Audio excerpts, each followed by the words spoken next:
Thank you.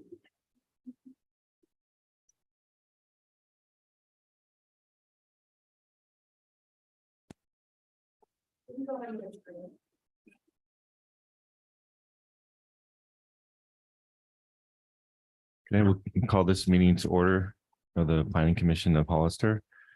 We'll start with the Pledge of Allegiance. Commissioner Huboy, could you lead us?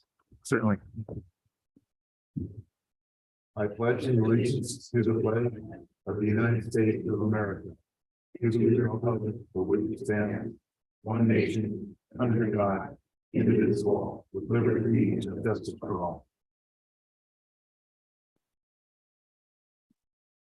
Roll call, please. Chair Henderson, Present. Commissioner Huboy, Here. Commissioner Corona, Here. Commissioner Belong, Present. Commissioner Lenore. Present. Verification of agenda posting. The agenda was posted on Friday, February 3rd, 2023 at 1:15 p.m. Thank you. Approval of minutes. Do we have any comments on the minutes?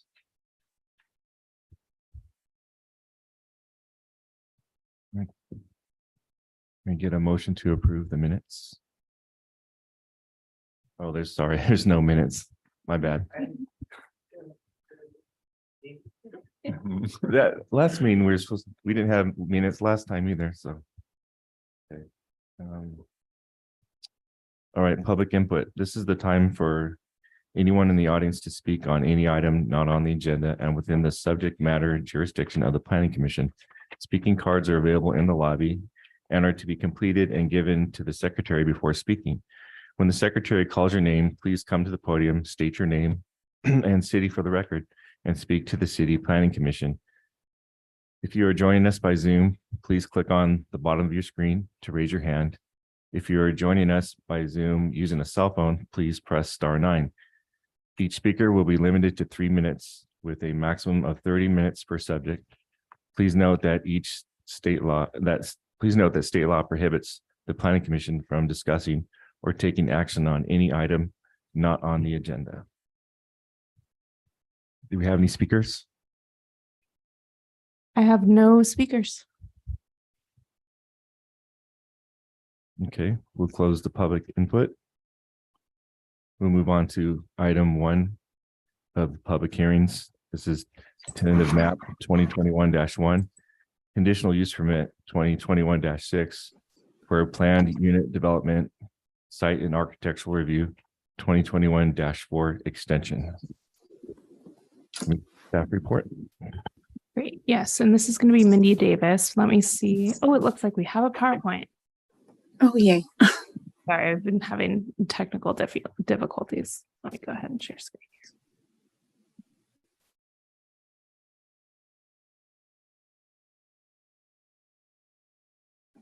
All righty. Mindy, go ahead. Okay.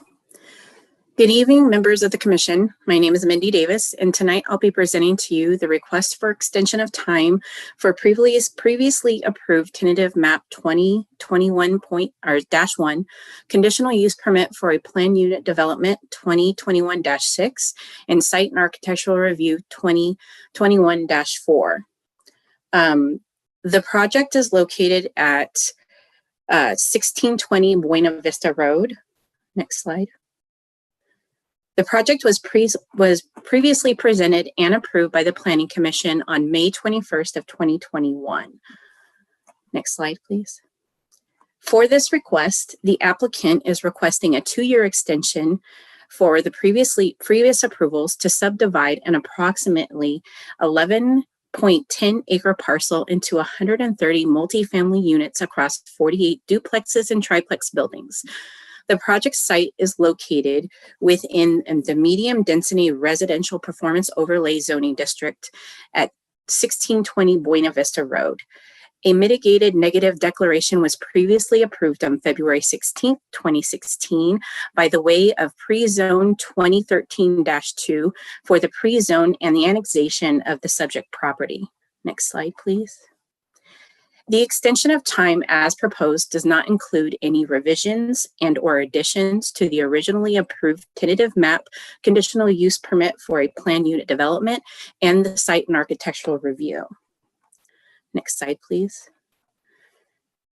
As it was previously determined in 2021, the City of Hollister's 2005 through 2023 general plan designates the project site as medium density residential, which allows for the multifamily developments, which also allows for 8 to 12 dwelling units per acre. Since the request for the extension of time does not propose any additions and or revisions to the original proposals, the proposed development is still consistent with the density requirements of the general plan.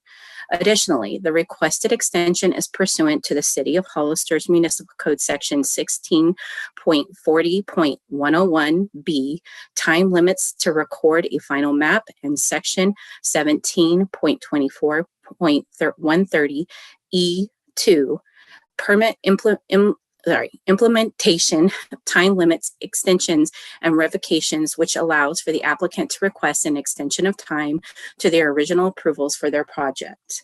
Next slide, please. As such, with this information as presented by staff, the following options are presented to the Planning Commission for consideration. 1, adopt a resolution approving the 2-year extension for the approved vesting tentative map 2021-1 conditional use permit 2021-6 for a planned unit development, a site and architectural review 2021-14 for the subject to the existing conditions of approval as seen in attachment 1 of the staff report. Adopt a resolution approving a 2-year extension for the approved vesting map 2021-1 conditional use permit 2021-6 for a planned unit development, and a site and architectural review 2021-14 with existings of conditions of approval as modified by the Planning Commission. 3, deny the proposed extension of time, or 4, continue the hearing and direct staff to provide additional information and or further clarification. It is staff's recommendation that the Planning Commission select option 1 and approve the requested extension of time. Thank you very much. Are there any questions? Yeah, any questions for staff?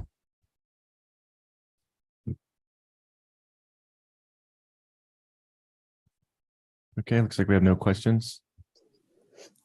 We can open the public comment section at 6:10. Any speakers? Michael Kuiper.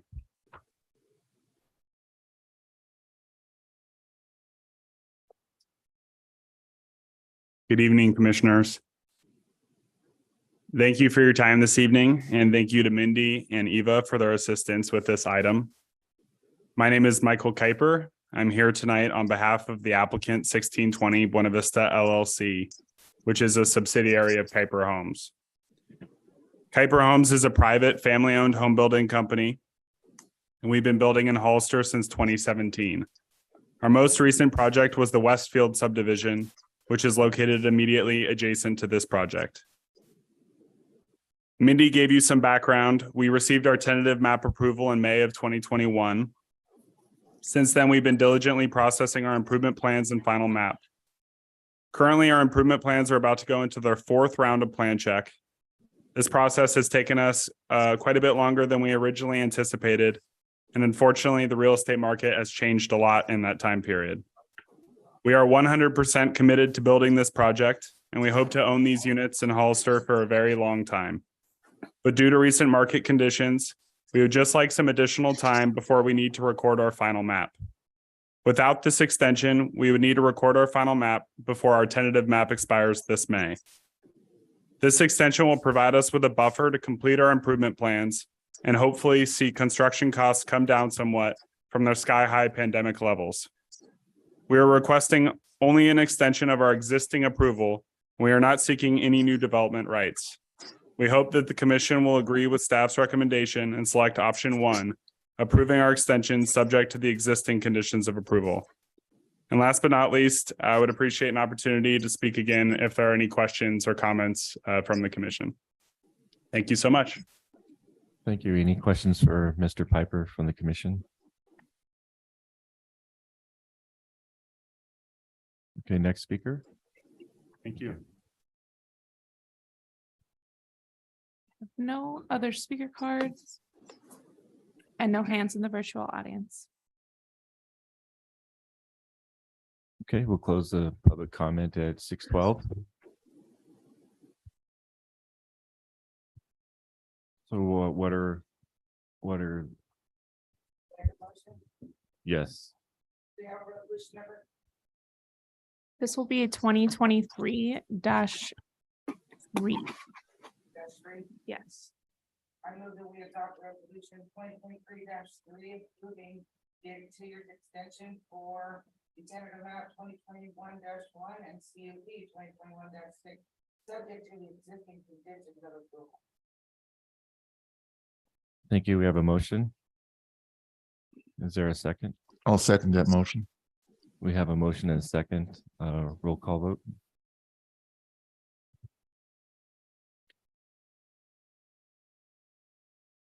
Sorry, we have tech over here.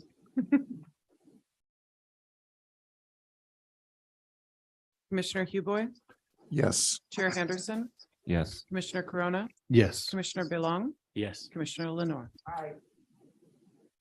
Motion passes 5-0. We move on to item number 2, conditional use permit 2024-4. Staff report, please. Thank you. This will be Associate Planner Liz Gagliardi.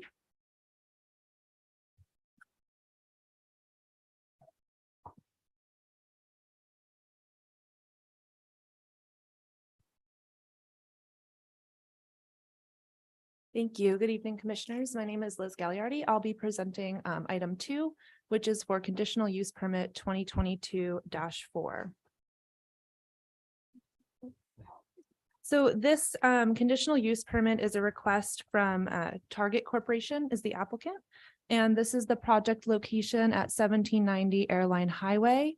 This is within an existing commercial subdivision. As I said before, the applicant is Target Corporation. The location 1790 Airline Highway. This is within the existing Target retail store. It's in the general commercial zoning district with the same general commercial general plan designation. And they are requesting the approval of a conditional use permit to allow for the sale of beer, wine, and distilled spirits at the existing Target retail store. And just to clarify, this application does not propose any changes to the facade of the building or the existing site plan. So the permit requirements brought before you today are first for the conditional use permit. This is ultimately a determination of the City Council. So the task before you tonight is to provide recommendation from the Planning Commission. The conditional use permit is required by our zoning ordinance for off-site sales of alcohol. An additional permit requirement that will be associated with this is the ABC license. So these are issued by the California Department of Alcoholic Beverage Control. So these are overseen and issued by the state of California, but they are required for off-site sales of alcohol. Currently, Target does have a existing type 20 off-sale beer and wine license. So they are allowed to sell beer and wine at their store. What they're seeking with ABC is to apply for a type 21 off-sale general license, which would allow them to sell beer, wine, and distilled spirits. So in addition to those ABC licenses, this will require a finding of public convenience or necessity. So ABC has issued to the city a type 245 form, and this requires the city to make a finding of public convenience or necessity before they can be issued a new license through ABC. PCN is required when there's deemed to be an overconcentration of alcohol licenses within a census tract. As you can see here, ABC has authorized 4 off-sale general licenses within Census Tract 7.02, where Target is located, and there are currently 9 licenses issued. And just to give some more context about the census tracts to which I'm referring, Census tracts are established based on population. The map to your left shows the census tracts within San Benito County, and then a zoom in of the census tracts within the city of Hollister. And Target is located within census tract 7.02. So just an overview of the operations at Target's existing store. They're currently open between the hours of 8 a.m. to 10 p.m. Prior to COVID, they were open until 11 p.m. and may go back to those extended hours in the future. The existing Target store sells, retail items as well as full range grocery items. And with this application, they're looking to add distilled spirits to their product offerings, in addition to the already available beer and wine, with the intention to make available a more complete shopping experience and add convenience to their customers. They also offer training, policies, and protocols to their employees, and these are in place to ensure safety of the store and safety of their customers. And that includes video surveillance around the store.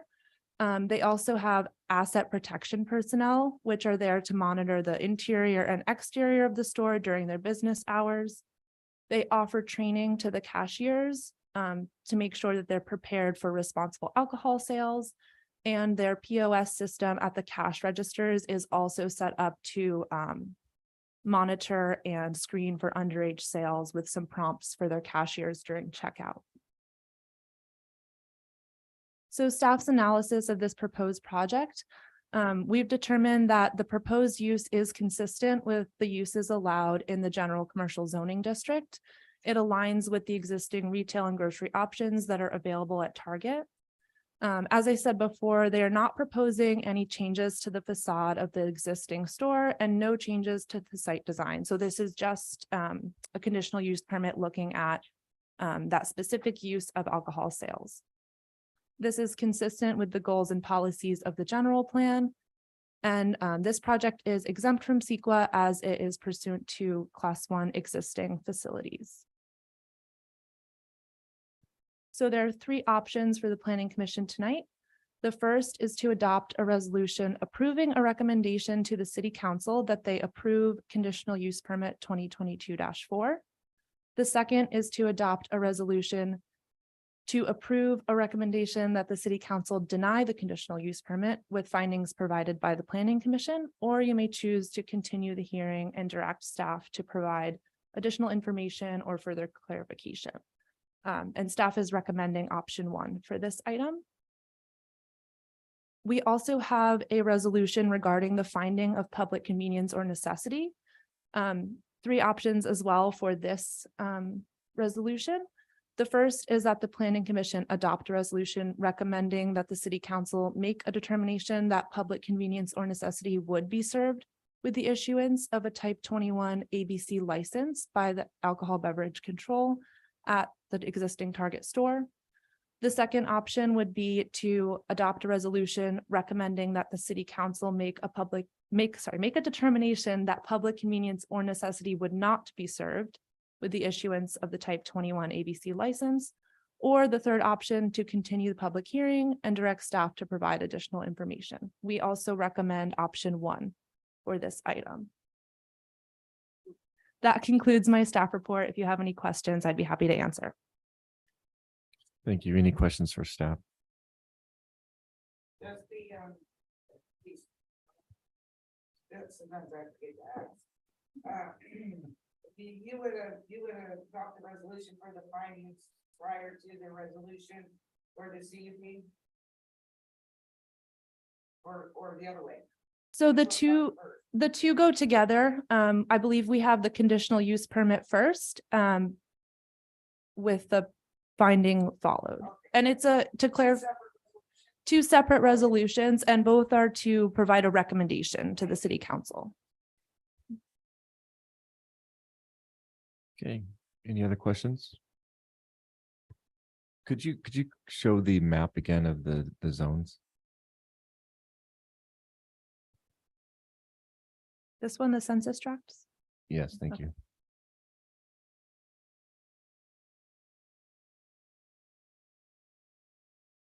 Yeah, I was just trying to tell what that section 702 is covering, which streets. I guess it's the right side is Airline Highway.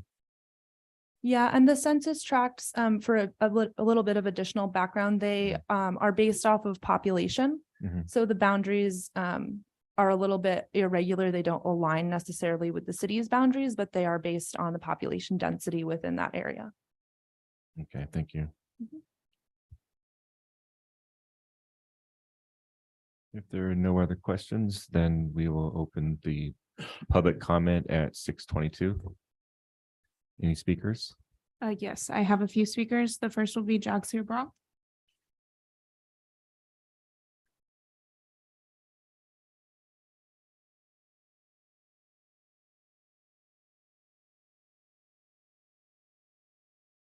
Hi, everyone. I'm Jesse Broad. I own the gas station right there in town. And I would recommend the getting license in the Target will be really good convenience for public. So because since Kmart is closed, almost look like everybody's end up shopping in Target. When I'm there for something small little thing, whatever that could be, then I can have to run to the liquor store to buy my liquor. So I can do the whole 9 yards there and get out of there. And second thing I will say is big store like Target, Costco is way cheaper than the going to the liquor store. Since today's economy, everybody's suffering for money and everything's so damn expensive. So if anything we can get cheaper for public, I think that will benefit. That's all I have to say. Thank you, everyone. Thank you. You're welcome. The next speaker will be Gurlian Brock.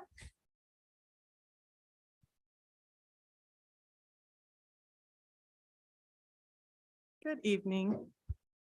Good evening. I would also like to follow his recommendation as well of the convenience for the city. One thing that we've noticed with Hollister is it's continuously growing, and that's, what we're hoping for, just kind of the betterment of the city overall. And I think having the convenience of having one-stop shop just to have, all of our grocery. I know that Target, we've kind of seen it as a little bit more of, Kmart, where we're doing a little bit more of like closing shopping or kind of finding everyday needs, but it's kind of turned over time into more of a grocery store as well. So I think that definitely with having more of like the spirits in there, since they already have both wine and beer, it kind of does have that one-stop shop as well. For me personally, I've lived a few years away from Hollister when I was in college, and I actually had no idea that our local Target doesn't have alcohol sales here. I thought it was just one of those things that I assumed that Target just kind of always has. So I would follow that recommendation as well, just for the convenience overall. So we're not having to make multiple stops on our shopping trips, and just kind of be able to get all of our shopping done at one time. Thank you. Thank you. Okay, and then the last speaker I see is online Beth Abulafia. I'm going to go ahead and allow you to speak. You should be able to unmute, Beth. Good evening. Can you hear me? Yes, we can. Yes. Go ahead. Thank you. Good evening, commissioners. My name is Beth Abulafia. I represent Target, and I handle the alcohol licensing for Target in California. The staff report, I think, was very complete, so I'll keep my comments brief, but just for some context, Target has already been mentioned, has been selling beer and wine at this store since 2006. And since that time, the Target's business model has changed to include a much more significant grocery component. And as part of that expanded grocery presence, Target would like to be able to offer customers the full array of alcoholic beverage products while they're there shopping for other items. Most other Target stores, I think, as was perhaps alluded to by the last speaker, most Target stores in California do sell a full range of alcoholic beverages, including distilled spirits. And so we would like to offer that to the shoppers at the Target Hollister store as well. The police department have no objections. We appreciate the comments of support, and would hope that the commission would give us a positive recommendation. I will say one other point with respect to the finding of public convenience or necessity. As was indicated, it's based on the number of allowable licenses within the census tract based on population. And while there are existing 9 licenses in the census tract, one of those 9 is Target's beer and wine license. And so if this application is approved, Target will be surrendering its beer and wine license in place of the new type 21 license. So even if this application is approved, the number of active off-sale licenses in the census tract will not change. And so with that, I'd be happy to answer any questions that any of the commissioners may have. Any questions for the speaker? I have one. What's Target's policy for? Obviously, I'm sure it's basically what's Target's policy for people consuming alcohol in the parking lot? Well, Target has asset protection personnel who monitor the store and also monitor the area outside the store. If it would not be something that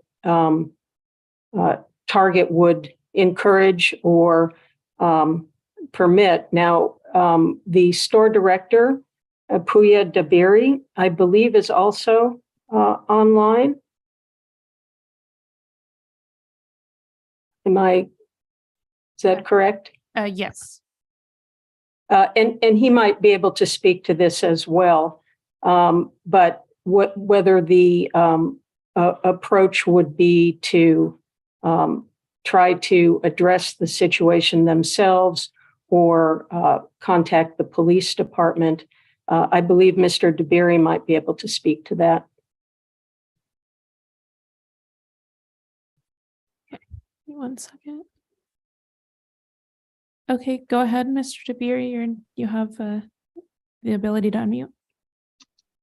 Hi, can you hear me? Yes, we can. Hi, Commissioners. My name is Puya. I'm the store director here at the Hollister Target. And to answer the question, yes, if that is something we would see in our parking lots, our assets protection team would let the people there know that isn't allowed and ask them to leave at that point. And obviously, if they do not, we would escalate to law enforcement. The one thing I would add is that our assets protection team regularly throughout the day does do parking lot patrols throughout the day and the evening. So if that's something they would come across, they would make sure to address.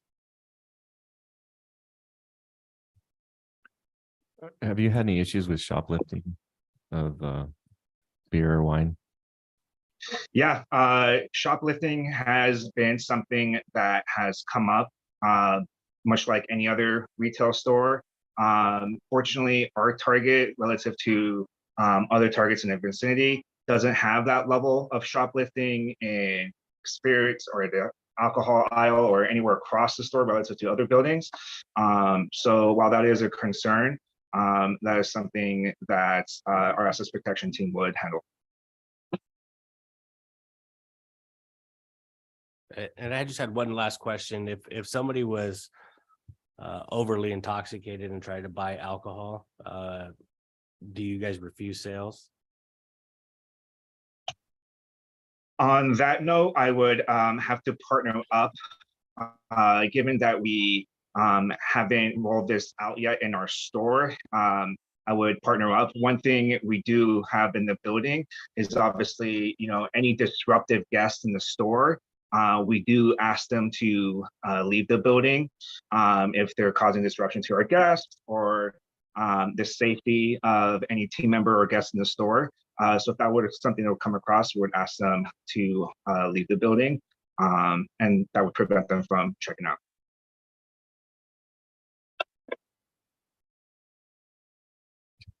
Any more questions for the speaker? I do have one. Will you be using any type of modified security devices on the shelving units when the alcohol will be stored? And will it be still stored in the far back corner, or will you move it to a more centralized location for better visibility for staff? Yeah, so currently that aisle where the alcohol is in the general vicinity where the spirits will be. We do have camera locations in those aisles that continuously monitor those aisles. In addition, typically what Target does is they have the moisture protection guidelines around the alcohol. So in our district, for instance, we do have hard bottle caps that we put on the merchandise before they go out to their shelves, in addition to a spider wrap strategy to maintain that product and ensure that it isn't easily stolen and whatnot.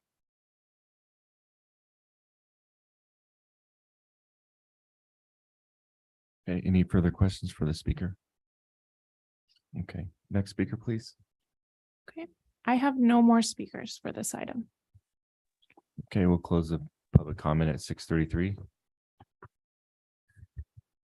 What is the pleasure of the commission?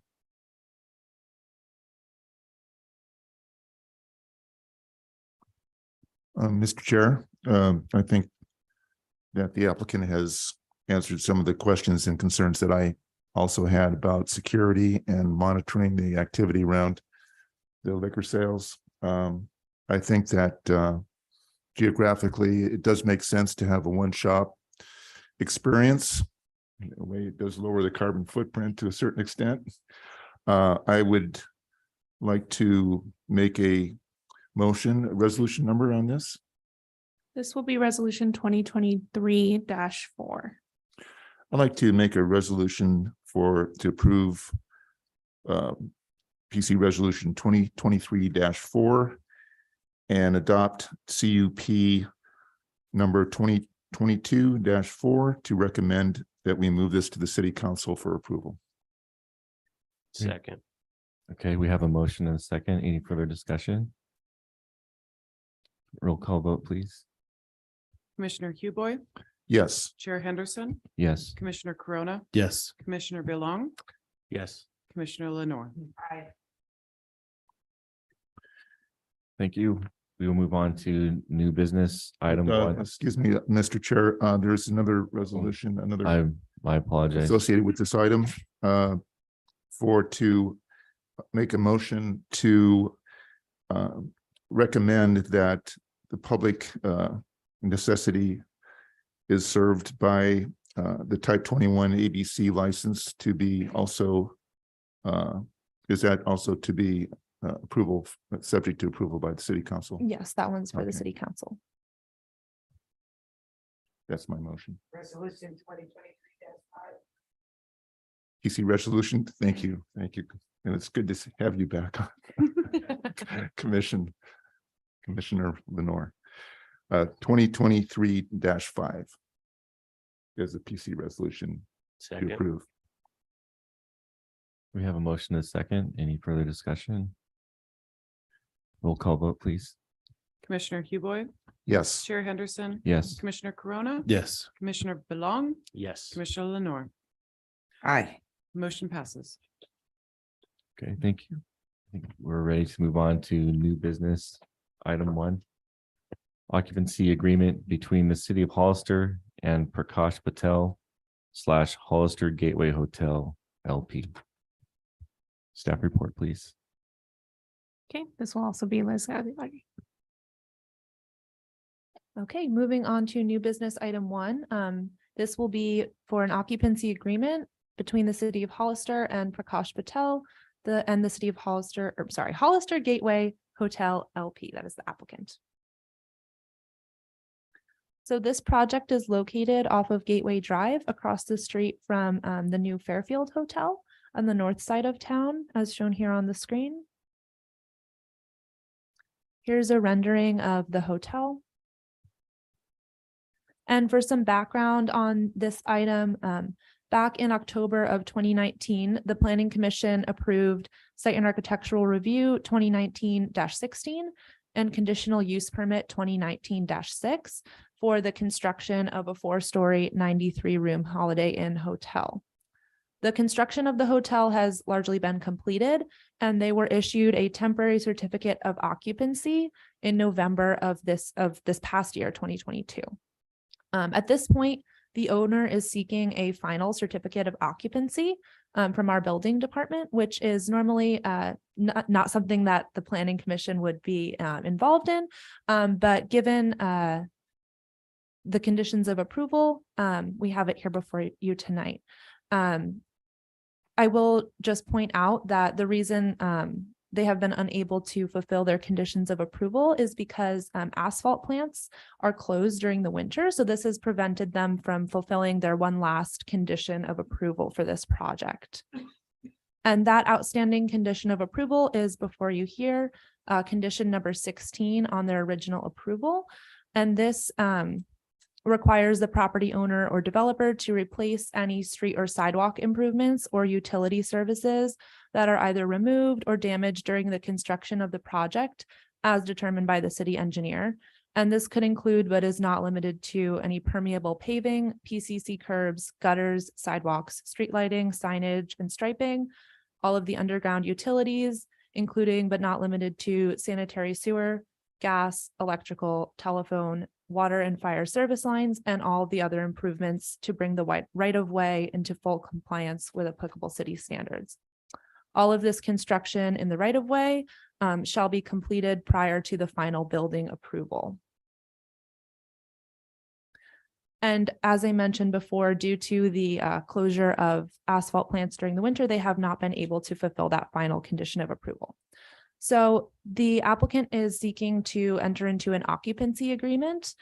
Typically, this is something that the city would be able to do at the discretion of the director. But as the conditions were written in 2019, they do not allow the city to accept a cash bond to ensure the completion of conditions of approval. So the property owner is seeking to enter into an occupancy agreement with the city in order to allow them to receive that final certificate of occupancy before the condition number 16 is completed. So this agreement would require that the owner provide a security deposit to the city in the amount of $105,644.36. That is the cost associated with the improvements that are required. And based on this agreement, the owner must complete the required work within 6 months in order to get that deposit returned to them. If they fail to complete that work within 6 months, the city can use these funds from their security deposit to complete those outstanding improvements. And a copy of the agreement was included in your staff report for more details on that.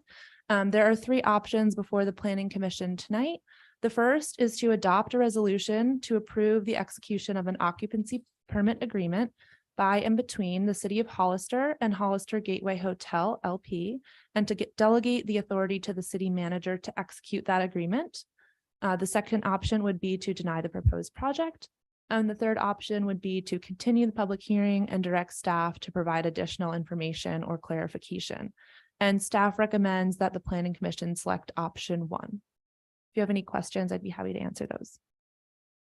Thank you. Any questions for staff? I do have one. The 6-month timeline that starts as of today. I would defer to our city attorney who's prepared the agreement. You know, I don't recall the exact language in the agreement. It may be from the date that it's actually signed, which would be, you know, within the next couple of days, or it may be from date today. I don't recall, but approximately 6 months from now.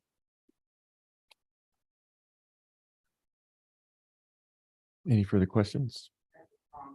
Okay. I've never heard of the delay reason asphalt. Again, what is it? What's the issue? The cold weather? My understanding is that the plant that supplies them with what they need to do that work is closed for the winter. Oh, okay, because we do a lot of improvements on our city streets and we lay asphalt down. Where's that coming from? And I have another question for Christian. Good evening, Commissioners. Christian Bulis, Associate Engineer. To answer your question, in this case, it's not asphalt, it's actually a type 2 slurry seal. So is the coating that you put on top of the roads. Unfortunately, during November and late March, April, that's when they shut down. It's not the same as regular asphalt, which you could do during the winter. This is a different type of material. Correct. May I ask one question? Yes, please. Is the 105,000 absolutely adequate for the improvements? Yes. It has to be covering all of it. Don't want to hear later, they came up short. Seems like that's a lot of work for 105,000. So their engineer's estimate was actually half of the 105. They have received bids from different contractors. For us, in order to do the work, we have to take into account prevailing wages, a 10% contingency. So all that was taken into account, and that's how we came up with the 105. City staff is confident that's going to cover all the improvements. Correct. Thank you. Mr. Chair. Christian, I was reading in the staff report that there was an issue with restriping or removing striping. Was that correct? Or damage done during construction? So typically during construction, there is obviously damages to the streets, the sidewalks, which is typical. You see that with residential, commercial. In this case, what they will require to do will be to remove the existing striping in order for them to be able to slurry seal the road. So as part of the engineer's estimate, they have to remove the striping, they have to slurry seal the roads and then restripe it as well. So the striping was done prematurely then, is that correct? So the striping was existing. Oh, striping was existing? Correct. Oh, existing before the construction? Correct. Oh, okay. Just wanted to make clear on that. Anything else other than, so I guess they issued a temporary occupancy because all the health and safety issues were pretty much taken care of after the construction. The inspectors approved that and granted a temporary occupancy. So the remaining work is not, does not pertain to health or safety issues. Is that correct? That is correct. Okay, thank you. Okay, any more?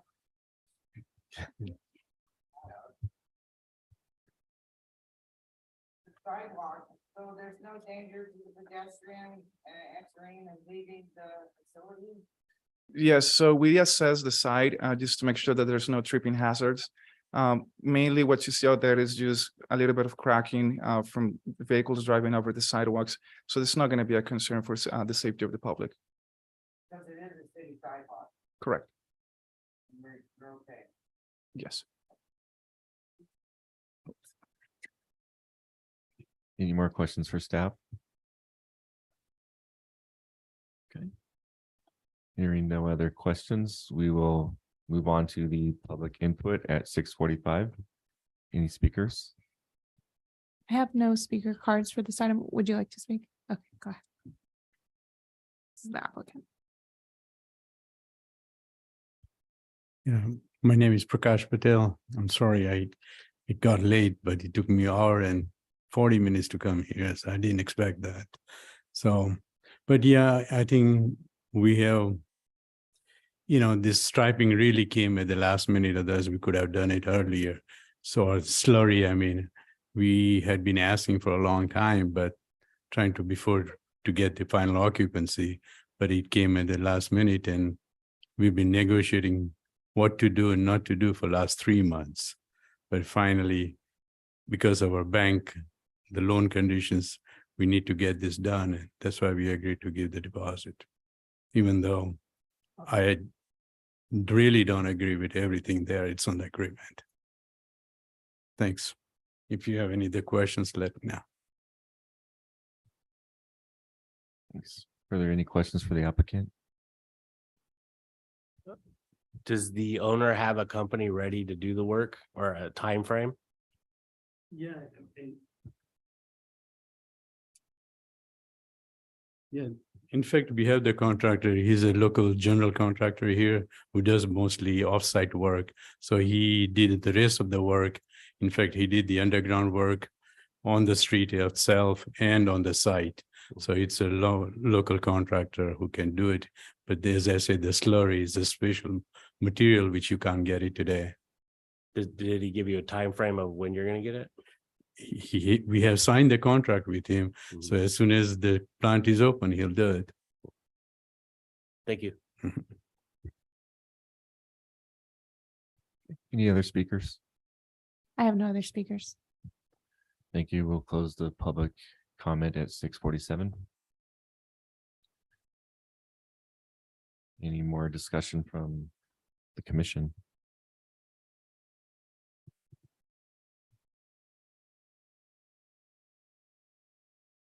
Okay, is there a motion? I move that we adopt resolution 2023-6, approving the execution of an occupancy permit agreement between the city of Hollister and Hollister Gateway Hotel, and delegate the authority to the city manager to execute the agreement. Second. We have a motion and a second. Any further discussion? Roll call vote, please. Commissioner Huboy, Yes. Chair Henderson, Yes. Commissioner Corona, Yes. Commissioner Belong, Yes. Commissioner Lenore. Aye. Motion passes.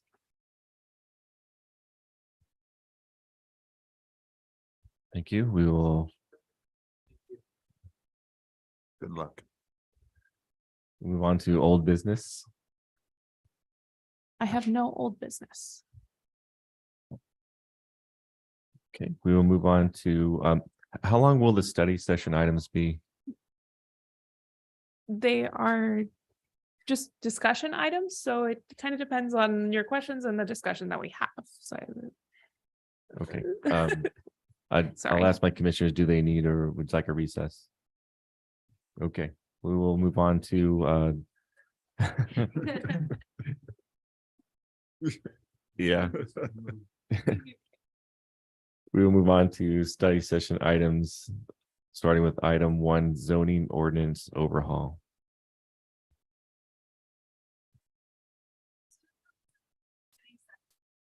Is to assist or help us in the. Can you hear me now? Is to assist us in our overhaul of the zoning ordinance. So as part of phase 2, we're going to amend all the sections within chapter 17.24. And the sections in those chapter is our permitting process. It outlines what is site and architectural review, what is plan development, what is a conditional use permit. So all those sections are within that. That's part of phase 2B that we're going to start working on now that we're almost done with phase 1. And we thought before we really get into that, it would be helpful for us to have a discussion with you to kind of lay out how we review projects that come into this city, what our path from submittal to hopefully approval is, so that you can have this knowledge in the back of your head when we get to those other sections. Thank you.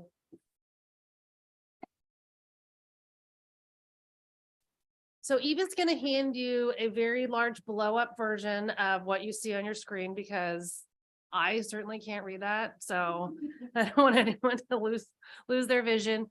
So one of the major things that the city is up against when an application comes in that is not a legislative act, so a general plan amendment or a rezone's a little bit different, but for everything else, the city needs to comply with the Permit Streamlining Act.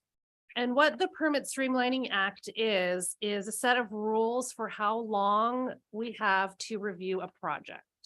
So upon initial submittal, so you can see that first step, we have 30 days once we accept an application to provide an exhaustive list of all of the items that we need in order to deem the application complete. So if the application was missing some of the required information in our submittal list, we have to send a letter and we have to list everything that is missing in that letter. So that's part of the Permit Streamlining Act.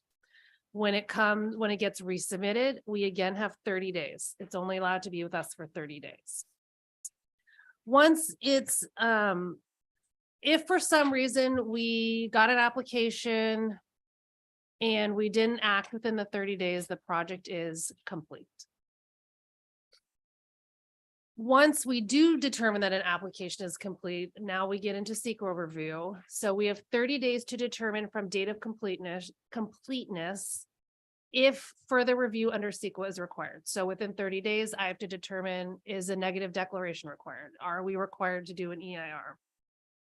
Following that determination, there are different timeline or different periods that we have to finish that process so that we can't take too long.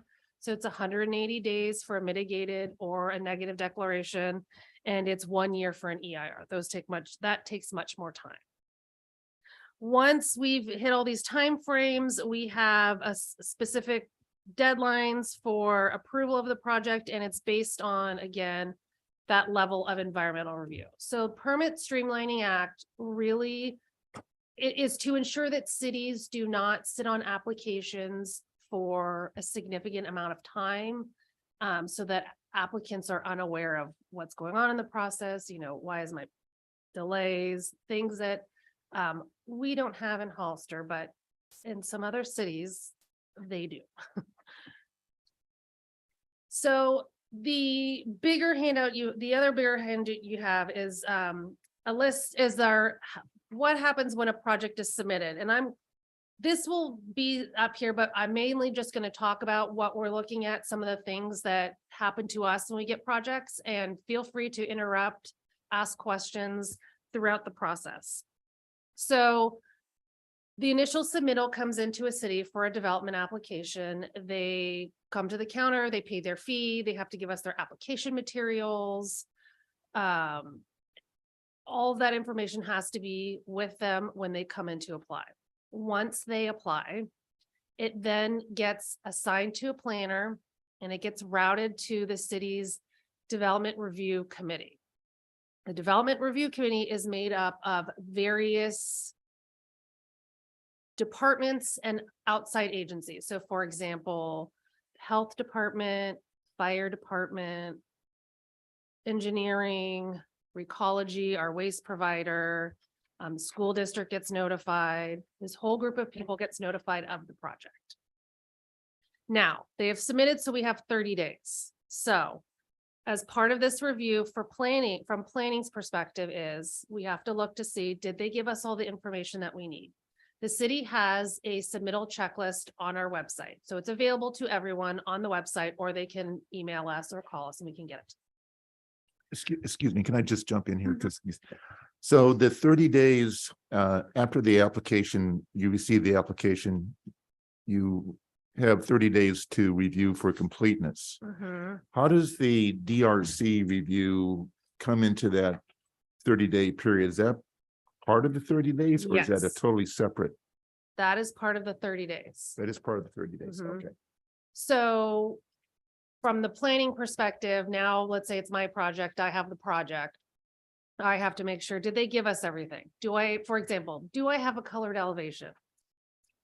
Do I have your color materials board? Do I have a landscape plan? We're looking for all those components that we need to actually finish our review. Right. So the 30 days includes looking for all make sure that you have all the completeness for the Mhm. elevations, colored, whatever. Mhm. And then also the 30 days, you would expect DRC comments. Is that correct? Yes, so Okay.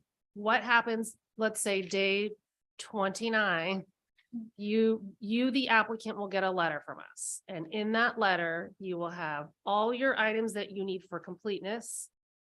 And to the extent that we are able, comments on your design. And I'll get back to that one in a second, but your letter lists all these things that we still need. For example, you didn't give me your landscape plan. I need your stormwater information. I don't have your title report, whatever it is. And that's coming from all the departments within the city. For example, Recology could say, I need my Recology form filled out. You didn't include that in your application. Okay. So it all gets compiled in one letter. So they're not receiving 20 letters from 20 departments. It's all one letter with every item that we need to make your project complete. What we also try to do, although not required within the 30 days, we also try to give comments on your project. Your streets are too narrow. Where's your sidewalks? We don't like the fact that you are trying to paint a building pink, whatever it is.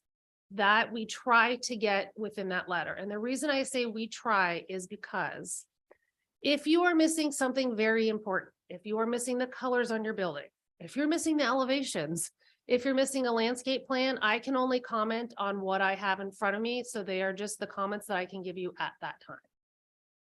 So then that letter goes off to the applicant. The applicant has it. Hopefully they use it as a checklist. Make sure that their plans now address all this information we've asked for.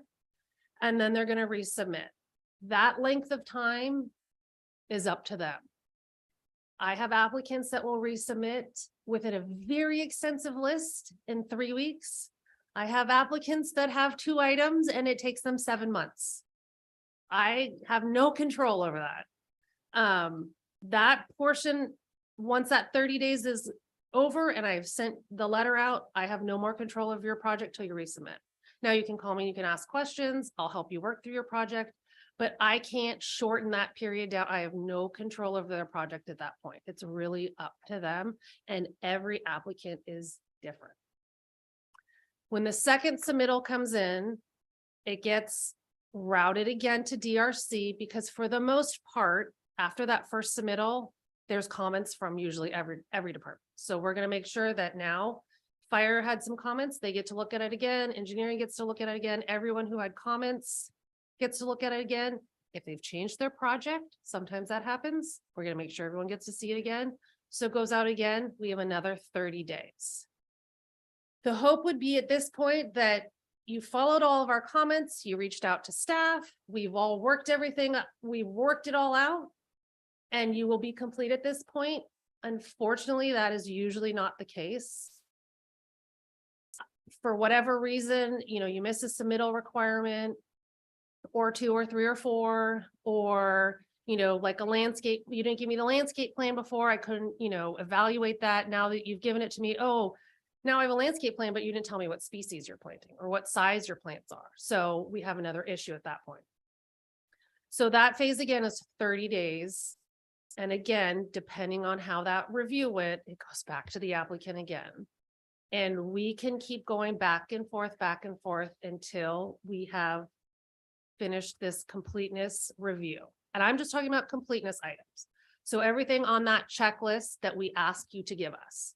So if you've hit everything within that checklist, I don't know how many times it's going to take you. If you give it all to us, now we have a complete package. I can fully review your application to the degree that we need to.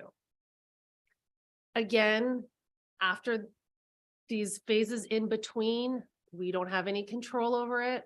I can't hurry them up. Some applicants take a really long time. Some are fast. It's dependent on a number of factors that we have no control over. If the application is complete, or let's say we have an application, you've done all of our submittal requirements, I have all the plans I need, but we have some outstanding issues. We are going to give you a letter and we are going to try to get that worked out before we come to Planning Commission, because it's beneficial for all parties involved if we can work it out. If we have an issue because you don't meet the requirements of the percentage of landscaping that you're required to have, we'd rather get that worked out at staff level rather than coming here and now we have to recommend denial because you don't meet the landscaping requirements or you don't meet the setbacks. We don't want to come here and say, well, we'd like you to deny this project because they don't meet the setbacks in the code. We'd rather work that out. Now, in some cases we can't. In some cases, it doesn't matter what we say. It doesn't matter what the code says. They want to come forward. And so if we hit that point, we will bring them forward for you to review. In some cases, that design phase goes back in, like where you're complete, but we have design comments. We will bounce back and forth with them, trying to work it out to get them to comply with the code. An example would be KB with their cluster lots that we looked at a couple months ago. They were complete, or they weren't complete, but we just wanted to bring them forward with a plan development so we can approve those setbacks that didn't meet the code. And they didn't want to apply for that. So we bounced back and forth 4 months until we finally came before the Planning Commission. And the planning commission told them they had to have a plan developed. They essentially wasted 6 months of their own time because ultimately it was approved with a plan development that we had been asking for numerous times. Once a project is complete, we have to determine if further environmental review is done under CEQA. Some projects, we can tell right from the beginning that yes, CEQA is required. If you do not qualify for any exemptions, you are a very large parcel, no prior work was done, that's automatic. We pretty much know the second you apply. Some though, we don't know until you're complete. For example, if we have a project and they don't meet the density either over or under, they're technically not within the general plan. And so if we can't work it out and they say, we just want to file for a general plan amendment, the general plan amendment at that point triggers CEQA. We couldn't work it out, you know, further down. Now we know CEQA is required. If they, in whatever way, do not comply with the zoning ordinance, that too can trigger CEQA, and we just won't know until we get further down the road. They could have maybe technically been exempt in the beginning. Now we see you don't comply with the zoning ordinance, you lose that exemption. So that's where we kind of don't know until the end. It's in our best interest to kind of get it moving forward earlier if we can, because the time that it takes to write CEQA documents is a very long, and we don't want that to hold up the project. So we like to start it earlier. That just makes it better for all of us. So I don't have a project that we're just waiting on a mitigated neg deck to finish so we can, you know, take it forward. We'd rather get it done sooner rather than later. Once we've made that CEQA determination, the CEQA doc, if it's required, the CEQA document gets finished. It goes out, if it needs to, it goes out for public review. CEQA has different review times. And then once that's all done, then we hopefully come to the planning commission.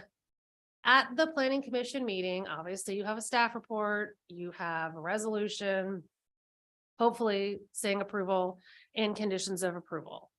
Those conditions of approval are slowly given to staff from all the departments within the city as they've reviewed the project. So engineering's reviewed a project, they're going to give us, once they're ready, their review is complete, they're going to give us the conditions of approval for that project. Same with fire and various other departments. And then planning has our own as well, which you can see we have it broken down in the resolution with the conditions of approval where you can see which department they're coming from.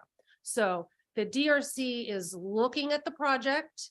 They're giving comments on completeness, comments on design. And when they feel comfortable, that department is putting in place conditions of approval to cover that specific project. In some cases, there are specific conditions of approval where a department is saying, I'm okay with it if they do whatever it is. If they widen the sidewalk by whatever it is, but their recommendation based on their experience is included in that condition of approval. Same with planning. If there's something with the plans that maybe is minor, we would include it as a condition of approval rather than just making them fix their plans and resubmitting. So an example would be on a couple mine, you saw where I said you need 2 more trees to meet code. They still have to submit final landscaping plans later. 2 trees adding on later is not that hard for them to add as they have to do their final landscape plans. But I don't want to make them waste their time for this phase. If that's only the only issue remaining, it's fair if we allow them to move forward. In some cases, we might have conditions of approval based on some operation type thing. So a good example would be a conditional use permit. If you want to have a use of some sort, and we want to make sure that you're not impacting the business, we could add some sort of condition of approval saying, you know, your hours are limited to XYZ, or if there was a parking issue, you may only have so many employees or so many customers. So those are things that are included in that. If we got to the point where we could not recommend approval of a project for any reason, then the resolution put forward by staff is a resolution for denial. And in that resolution for denial, within the findings is the reasons why the staff feels the project should be denied. So one reason could be if the code requires someone to have 100 parking spaces and they're only going to provide 80, they don't meet the code. So the denial resolution would be centered around what is this project either deficient or lacking that is inconsistent with either the general plan or the zoning ordinance. And in some cases, it could be inconsistent with the environmental review that may have already been previously adopted for the site. That's more of a rare one, but it could happen. But in that denial resolution, we list the reasons for the basis for denial. Same with an approval resolution, we're listing all the ways in which the project should be approved. We would say, they have enough trees, they meet the land use designation, and this is why. They meet the zoning ordinance, they meet their zoning designation, this is why. They meet these setbacks, they meet this lot coverage. The resolutions provide several things for us. One is it's the legal basis for why you either approved or denied a project. And if the project goes up on appeal, those reasons are in there. The second is for staff or someone down the road, if we couldn't figure out, someone comes to us and they say, I got this project approved and we built it and now I want to do this and that. And we look at their plans and we're like, what happened here? Like, why did we approve this project? The resolution should really lay out for a planner where I can go, oh, that's why. The setback at the time was only 5 feet, 4 years later, we happened to change it to 8 feet, but this is clearly telling me, what it was. Maybe the parking requirements change over time. And that parking requirement is listed in there. They have enough parking. They had to have 1 to 200. So they have enough, but now the city requires 1 to 400. I can kind of figure out what path we took to approve that project. It's a lot easier for us if we have that kind of basis for us. So that's why those findings are important to both the legal record and to staff in the future.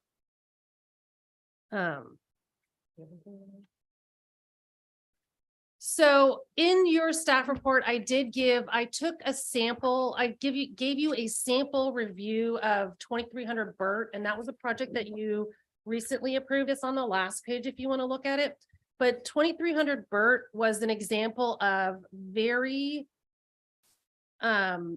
fast resubmittals. So they submitted in February of 22 and they were approved and done by August 25th, and they're fast for some of our applicants. So, they submitted, we sent them comments within 30 days.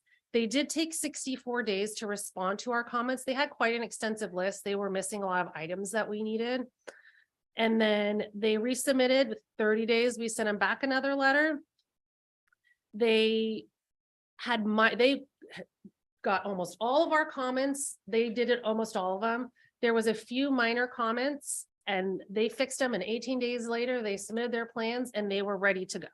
Now, noticing in the city takes a little bit long, so they were deemed complete on July 26th, but because we only meet with the Planning Commission once a month for projects, obviously then they had to wait a month, like almost a month to get approval. But that is a very fast turnaround by an applicant.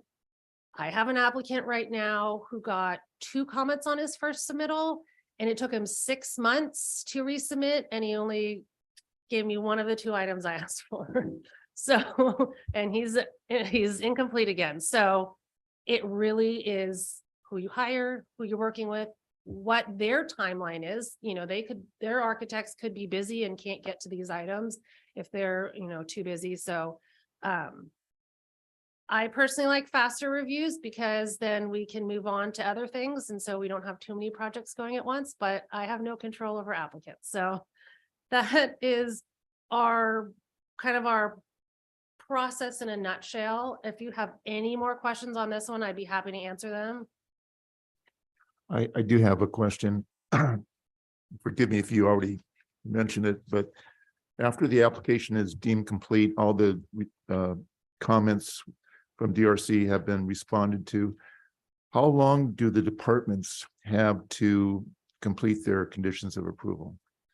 So the way that it works here, and cities are very different, but the way that it works here is within that review period, we give every department a deadline. So we say, we need your comments or your conditions of approval by, and that date is set up. So if you are giving me completeness issues, I have enough time to get them in that letter and get it off in that deadline. Or if you're just giving me your conditions of approval, I can attach them to that letter. So I can say, fire has no comments, but they've included these conditions of approval on your project. If you want to take a look at them now, in case there's no questions later. So there's no questions later. But it's in 30 days in this city within. So they're given 30 days, the departments then? Yes. Okay.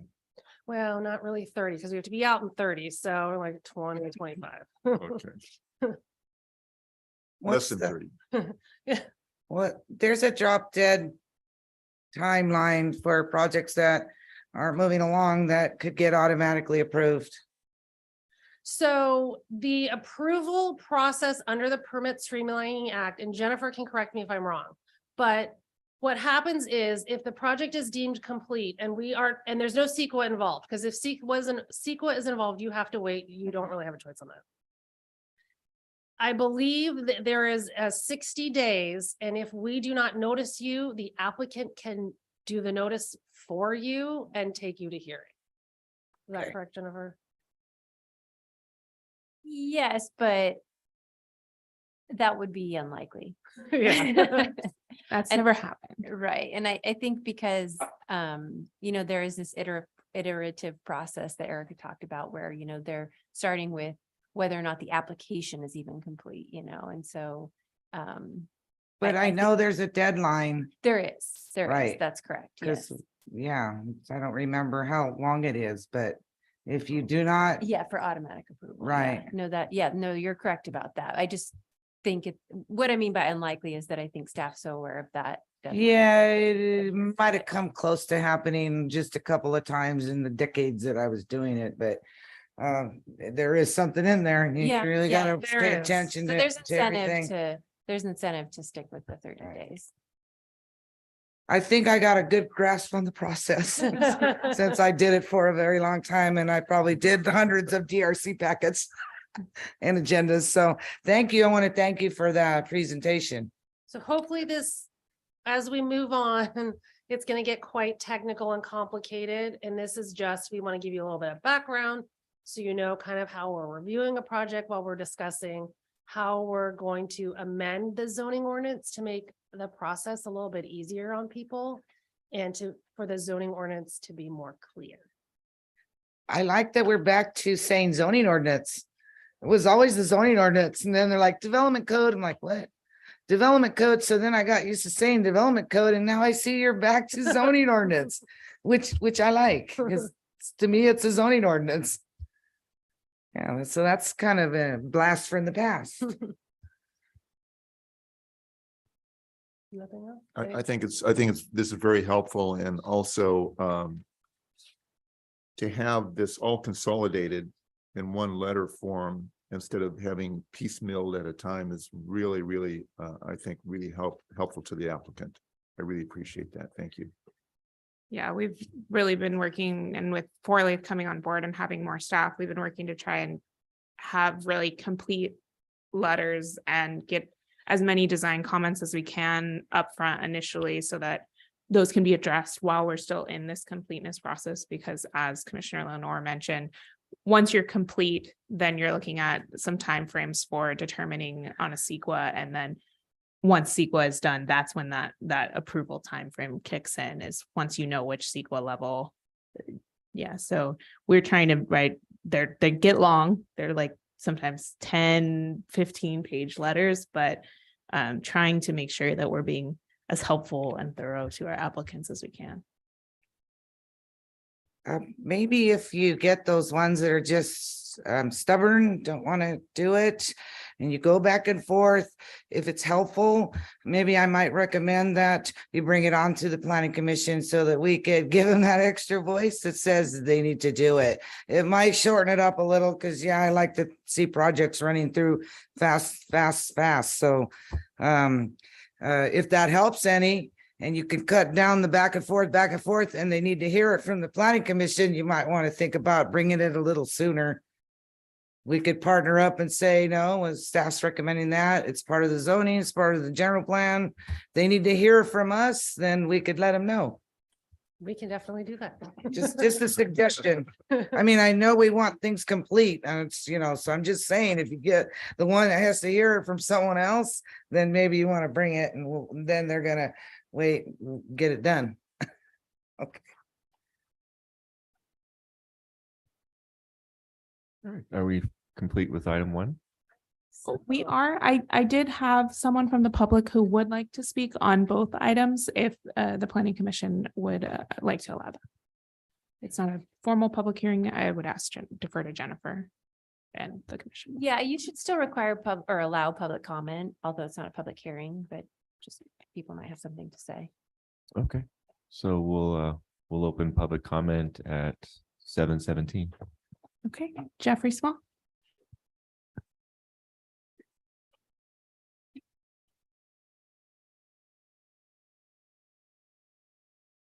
Well, thank you very much for having me, Chairman, Commissioners, and a non-consecutive Planning Commissioner. Congratulations, Yes. Commissioner Lenore. Good. This was always my passion. Yeah. New Planning Director, Christine. I'm not sure if now is the best time or maybe after the second item, but for those of you who don't know me, my name is Jeffrey Small. I'm a financial advisor, and I'm here representing the San Benito High School District. And wanted to let you know that we are involved as one of your entities and participating in the DRC and hearing about the new projects, and also just trying to meet with the applicants and work with them in a cooperative way. As you know, the Hollister High School, it's operating at overcapacity, and we're working very closely with the community on the educational program for a second high school, the cost of a second high school, the funding of the second high school.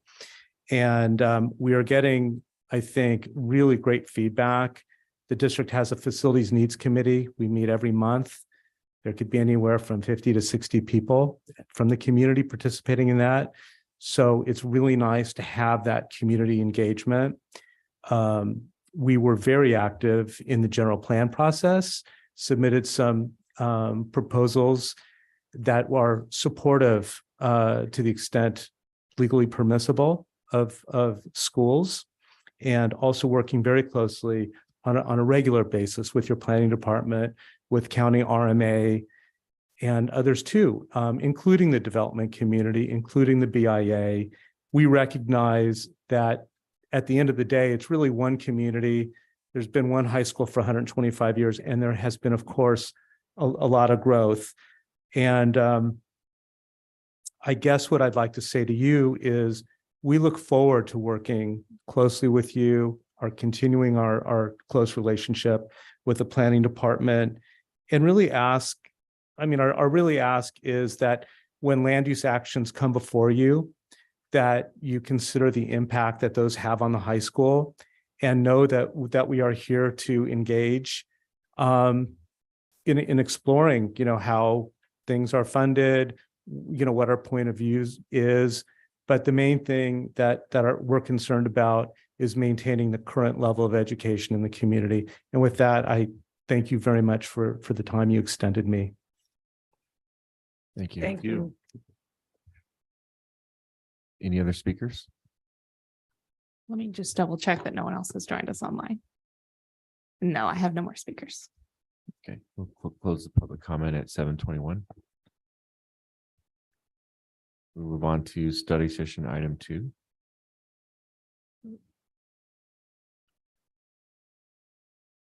So for this section of our study session, staff would like to discuss with you some potential changes to the plan development section of the zoning ordinance. That section is 17.24.240. And I'm going to give a little presentation, but we actually have very direct questions for you tonight. So then at the end, I kind of need you to answer all of them. And what I'm going to do is, after this discussion, I will know how to approach the amending this chapter. I just need some direction from you before we, start it, so I can see what you would like, what direction you'd like to head in, and then I can start writing it. So as far as the existing section is concerned, it does need to be completely rewritten. And we've already identified the rewriting of the entire zoning ordinance as part of the zoning ordinance overhaul. The existing section is very confusing, and plan developments are actually technically only allowed for specific projects that we do not even follow. There's a list of what we're supposed to be requiring, and that has not been followed, and we've just been allowing them. And it does conflict with other sections of the zoning ordinance. So there is a conflict between that and some other areas. So we need to fix all of that. So in Hollister, the way that we approve plan developments right now is we approve a plan development with a conditional use permit. A conditional use permit is typically intended to provide relief from the strict application of the zoning ordinance with regards to uses.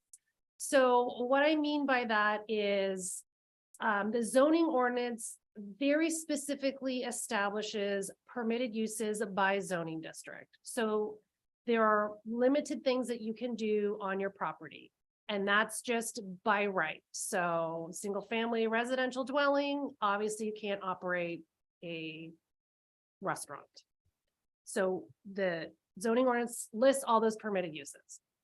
Then what we have is what we call conditional uses. And those are uses that, while we think they might be okay, we're not sure if they are something we should permit by right.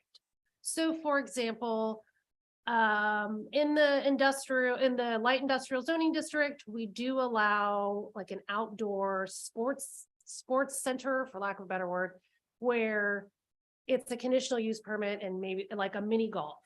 So could a mini golf be okay in that area? Maybe, you need a large space for mini golf. You don't want it next to some single family residential dwellings because of noise. They probably have like maybe a go-kart track with it. Those are things that we think might be okay, but we really want to look at your project. What are the impacts? What are the impacts to surrounding uses? Do you have parking? What's noise like? That's what a conditional use permit is typically used for. With that conditional use permit and the code, you can revoke a conditional use permit. So if you get a conditional use permit, let's say to operate a karate studio, and you're only allowed to have 20 people because you only have limited parking, and we notice you have 100 people in there all days and all hours, and you're taking over all the parking, and you're parking in the neighbor's parking lot because you don't have enough parking, we can bring proceedings to revoke your permit, and then you're not allowed to operate. That is what conditional use permits are typically required for. So with that in mind, and the way the conditional use permit section is established in our zoning ordinance, which again, it just discusses uses, approving a plan development with a conditional use permit is not really consistent with that section of the code. What I like to do whenever I'm thinking about amending the code, or if a planning commissioner came to me and said, I think we should amend the zoning ordinance, we should require a 40-foot front yard setback for all single family residential. I like to see what other jurisdictions are doing. Are we off base? Are we nowhere near what other people are doing? Also, what are people doing? Because I'd like to see what they're doing. Maybe they do it in an interesting manner that we'd like to follow. So what I did is I went and looked at 22 jurisdictions around us. How do they do plan developments? And they, for the most part, all require a plan development as a rezone. So they are rezoning the property to plan development. So whatever it was before, let's say it's single family R1, and they would have to rezone it to plan development. One city that I found does require a conditional use permit, and that's Fresno. Every city though regulates or allows plan developments in a different way. For example, Paso Robles only allows it for properties which are 25% affordable or protect a natural feature with a minimum open space. They have very strict requirements on what they allow for a planned development. King City requires a specific plan if they want a plan development. Specific plan is a planning document, establishes uses and a number of things. It's a very big planning document, but they require that. And then they all vary on how they designate it on the zoning map. Some just designate it as planned development. Some do a combining district. So if you were light industrial, you'd be PD/M1. One city, Fremont, just zones it to P. So that portion is, they're all over the place. Some cities only allow it for residential. Some cities allow for more than residential. They allow a planned development for commercial or industrial. Is there any reason why San Jose is on there twice? Oh, no, it's just an accident. We Good catch, though. we currently do PDs for light industrial. Here, Yeah. Well, we've issued some CUPs for plan developments for lots of projects. where it's, Well, the air park, I think, was a PD. Also for mixed use zones, we allow PDs. the code does not. Yeah. That's what we're trying to fix. Okay. One question I have for the 22 that you researched, that for PDs, they have rezones. Mhm. Sometimes you have a plan development which would have a variation of setbacks or parking, but not necessarily use. Mhm. Do these rezones, is it the use involved, or is it, I mean, if I have a plan development where I'm proposing that I have a setback variance, Mhm. and then maybe I can't quite meet the parking requirement, would that necessitate a rezone? So parking is a different situation. If you don't meet the parking in our code, there's a different process that we have to follow. Okay. We could decide if we wanted to include that as a plan development, but as far as parking goes, if you can't meet the parking, we want to have a parking analysis done. So parking's like a different situation, but let's say you are a single family residential developer and you know that we only allow it for setbacks right now, but let's say, I don't know, I'm in San Jose or something. And I am a developer and I want a different kind of setback.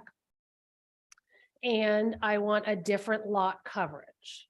So maybe I want to go to 60, maybe I want a 20-foot to garage and a 10-foot to the house for the front. Right. So you would give us the documentation for what is it that you want this plan development to be. And then within your ordinance that we are writing, we establish the rules for your property now. And then, because in most cases, things change over time. There might be something you didn't think about. We're going to refer back to some zoning regulations that more closely follow your property. So if you were a single family, we'd probably fall back to the R1, and then that would be any uses that we start allowing in an R1, SB9, for example. That way we know where to fall back to if things change, if there's any questions later on, maybe it wasn't written very well. So we know where to go from there. Same with if we approved it for, let's say, a shopping center, that plan development is going to list every use that's allowed there. If that's what they were doing, maybe they wanted a different mix of uses. It's going to allow those, it's going to list those mix of uses, and then we want it to fall back. Yes, my point is that if the plan development is just for a variation for like a setback or a height, but has nothing to do with the use is still consistent with the land use designation, would that necessitate a rezone? Because In every it city seems to me does. that a rezone would be appropriate if there was a different use. So Other than the conditional use. I You see see what my you're point? saying. In every city, if you are asking just for a reduced side yard setback one, you're a rezone. And these 22, Because- except for Fresno. Rezones have to go back to the city council. Rezones, yes, if it's we're kind of getting ahead, but if it's a Yeah. rezone, I'm jumping ahead, sorry. you would make the recommendation to the city council. Right. But if you look at this chart, all of our surrounding jurisdictions, the developers follow that process, the rezone process in all those jurisdictions. And they have to rezone, even if it's just a setback or Yes. for some kind of, Yes. other than a Can- use. And I would add something too. A lot of cities, these same ones, also have a different process for potentially like an exception or a variance. So if it was just a setback and there was some qualifying variance reason or something like that, it wouldn't necessitate a plan development.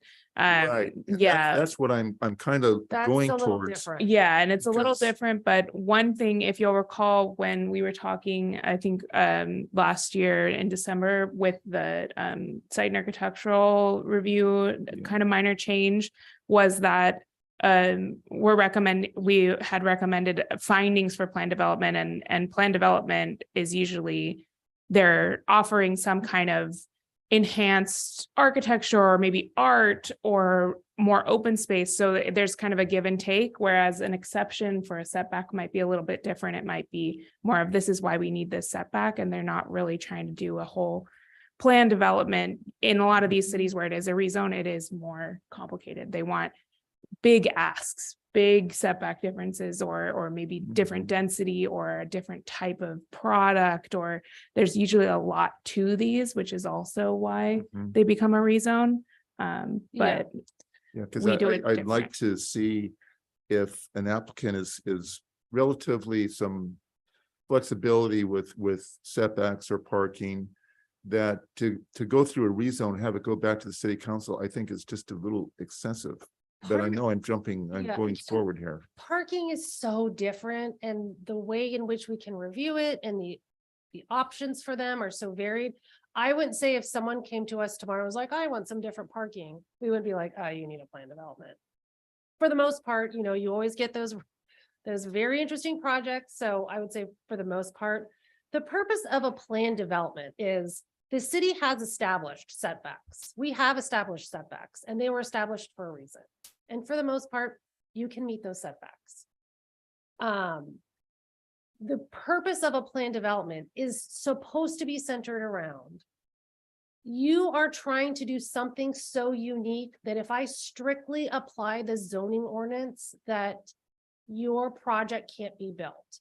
So let's say I want to do some sort of clustered development where I'm doing a bunch of single family residential dwellings, and I'm going to put them all together, but then they're surrounded by this great green space. But technically, they can't meet our required setbacks.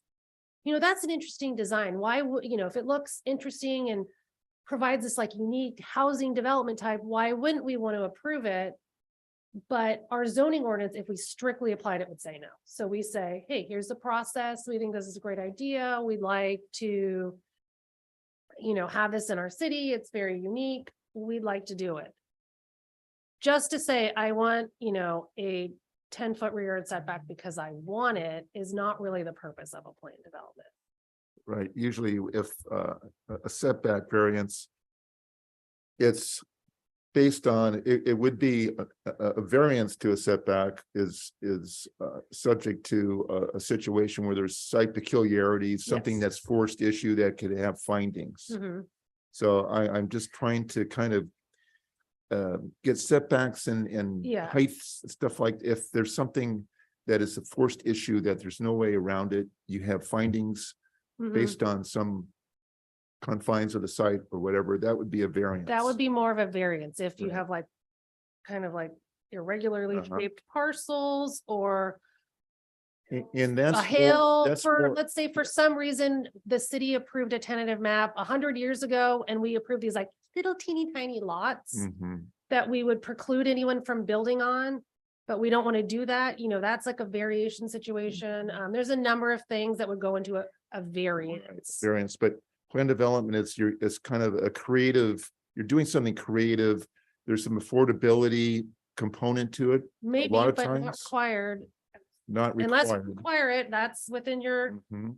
purview, but not all cities require an affordable component as part of a plan development. That's only I think only Paso was one that I found. That was the only one I found that said affordability was required as part of it. I think because most cities have an inclusionary ordinance, so if you are a residential development, you're gonna get caught up in that anyways and required to provide affordable housing. I think our current definition for plan development does have affordability in it. Yeah, there.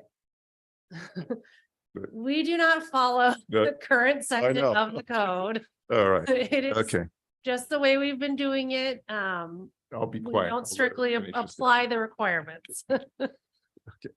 Thank you. So, I have a question. mhm, Should I ask it now? go for it. Okay, so on page 119 of the packet, under applicability, B applicability. I understand that new development would be subject to the plan development permit, but I'm having trouble with number 2. So for the change, enlargement, expansion, or exterior alteration of an existing structure or use for which a plan development permit was not issued, excluding single family used at a residence. So theoretically, if you got a duplex or a triplex or any kind of multifamily and you want to make exterior alterations, you would be subjected to get a plan development permit. So again. I and think you better don't leave the think old it's stuff alone. record, but we do not use the existing section of the zoning ordinance the way it is written. Because it is confusing, because it Not to me. it requires a plan development it says you have to be already zoned plan development, but we don't have anything zoned plan development. There's a number of issues with it and past leadership.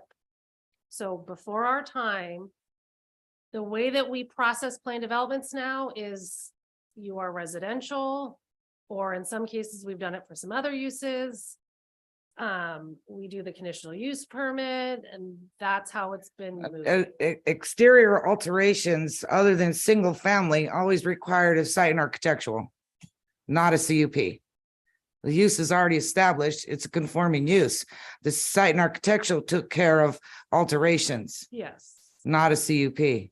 So why so then again, my question is, you're gonna levy the requirement of a plan development permit on existing structures that are gonna make alterations? That's the existing section of the code. Yeah, Well, we're talking about plan development permit shall be required for all applicable structures.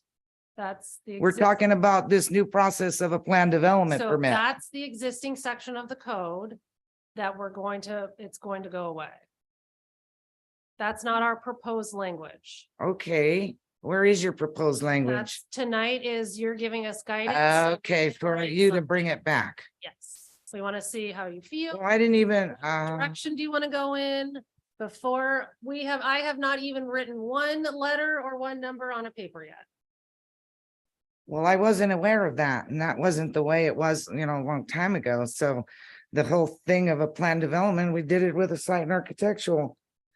Okay, thank you. You're welcome. Yeah, I think the whole zoning overhaul, but this one too, is that we want to get to a place where we have a zoning code that the city, the planning commission, staff, developers, the council are comfortable applying fairly and equally into projects. So we want to get to, in this section 1724 permit section, so a plan development permit, a site and architectural review permit section, that we want to, it's written so that we can apply it and use it and understand it. And so for plan development, we're talking about what would you want to put plan developments on? We're talking about this rezoning process because that's pretty common in a lot of other cities, and that's completely different than what we do now. And so we want to get your thoughts on it. How would you want to apply them? Do you want to go in this direction? Do you want to go in a different direction? That's what we'd like to talk to you about tonight. Well, I agree with David Dubois. It's gonna put an extra time on the rezoning for the process. So again, there are advantages to requiring a rezone. One is I can expand it for uses. So you have an interesting use, Mr. Shopping Center, or I don't know, industrial. You don't fit in that specific list I have in that zoning ordinance. You are a list that is not on there, but we think you're a cool use. We'd like to see you.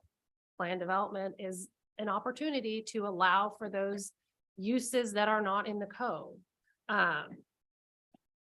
It also thinking future wise, because what we do tomorrow, goes on for a while.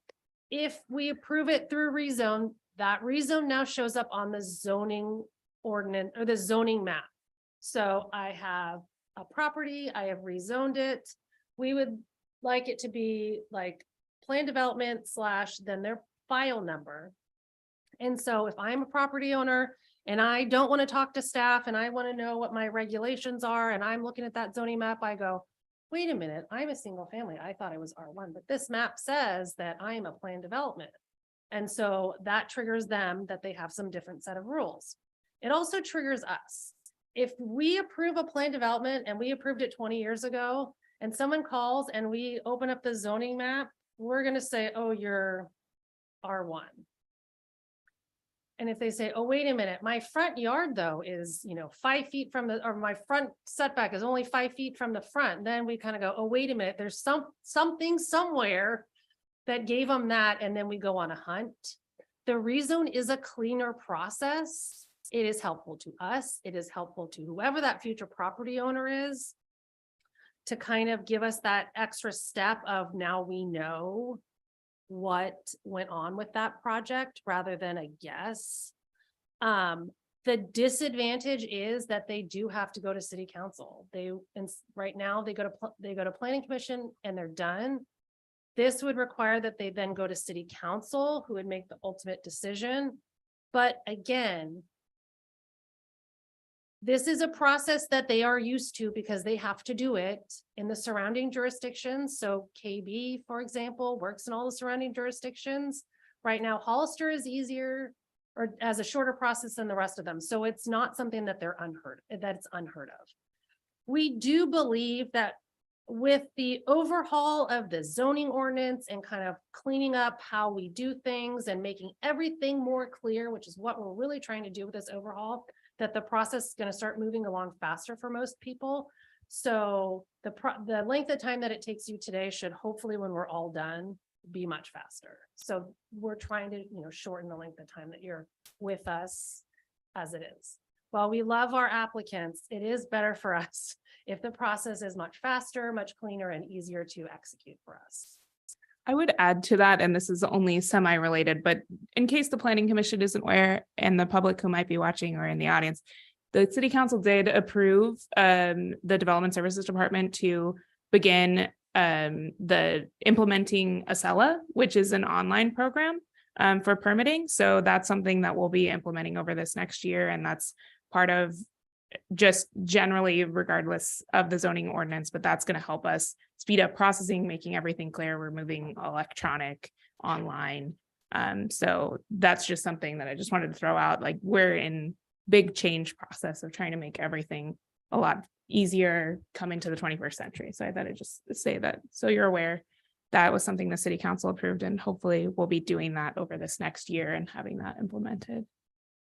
And then one more advantage of the rezone is that, again, we can expand, we can allow for, some different uses.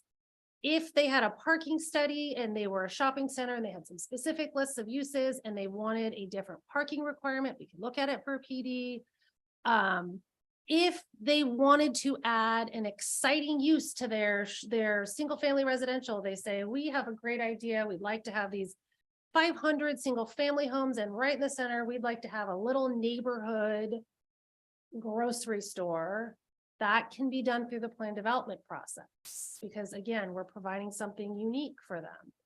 strict application of the zoning ordinance would be, that is not allowed because you are zoned, that property is zoned R1. So it would allow for some maybe mix of uses or some interesting things that developers could start taking advantage of with a cleanup and with the rezone process. Again, we'd like, if you were amenable to it, we'd actually like to allow commercial and industrial projects to apply for a plan development. We think that we could maybe see some interesting uses. We could allow for some uses that sound like a good idea, but for the limitations of a zoning ordinance just are not on that use list. It's most likely a use you just don't see very often. So a city doesn't plan for it. We think that it could allow them, you know, some of these property owners greater flexibility in how they're using their property. Again, that have to be done through a rezone though. And then, like I mentioned on the other one, perhaps they want to allow some small scale mixed uses on their site. Maybe a industrial development wants, you know, it's hard to think of what they want, but maybe they want a little something different. And again, it's unique, it's a good idea. Strictest application of the zoning ordinance wouldn't allow it, but it's something that the city chose or decided would be a good idea. So that leads me to the end, and I have some specific questions and I need you to answer them so I know how to move on from here. If you have any questions for us before we get to the questions, we can answer them, or we could just head into the kind of questions to each of you so I know which direction we want to head in. Chairman.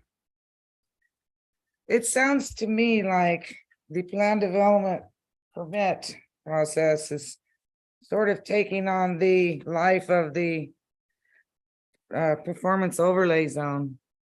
Is the overlay, is that what you're doing here? Because the overlay zone already called out for unique lots and setbacks and coverage, and that was the performance overlay. Does that go away and then you'll just have the plan development? No, our plan is that would still stay. And now you as like, if we amended it to allow, let's say, commercial, you as I'm in a general commercial zoning district, get to apply for a plan development, or I'm in the IBP zoning district, I get to apply for it. But the performance overlay still stays. It kind of does the same function though.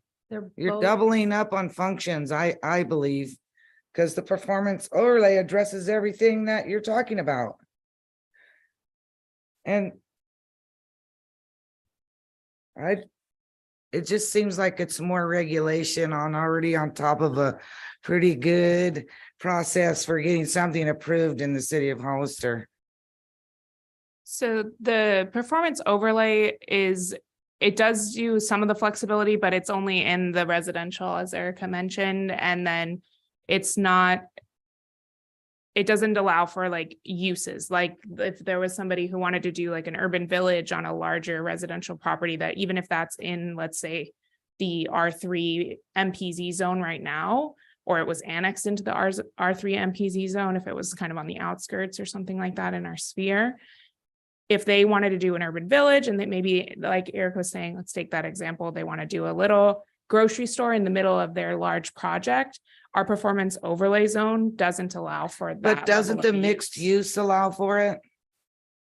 Well, if we were rezoning to mixed use, that'd be a mixed use. Well, you would put it in the general plan as a mixed use area, and then you would further define it with the zoning. Okay, thank you. Kevin. I'm just gonna go through it and we can maybe just take our turns here, but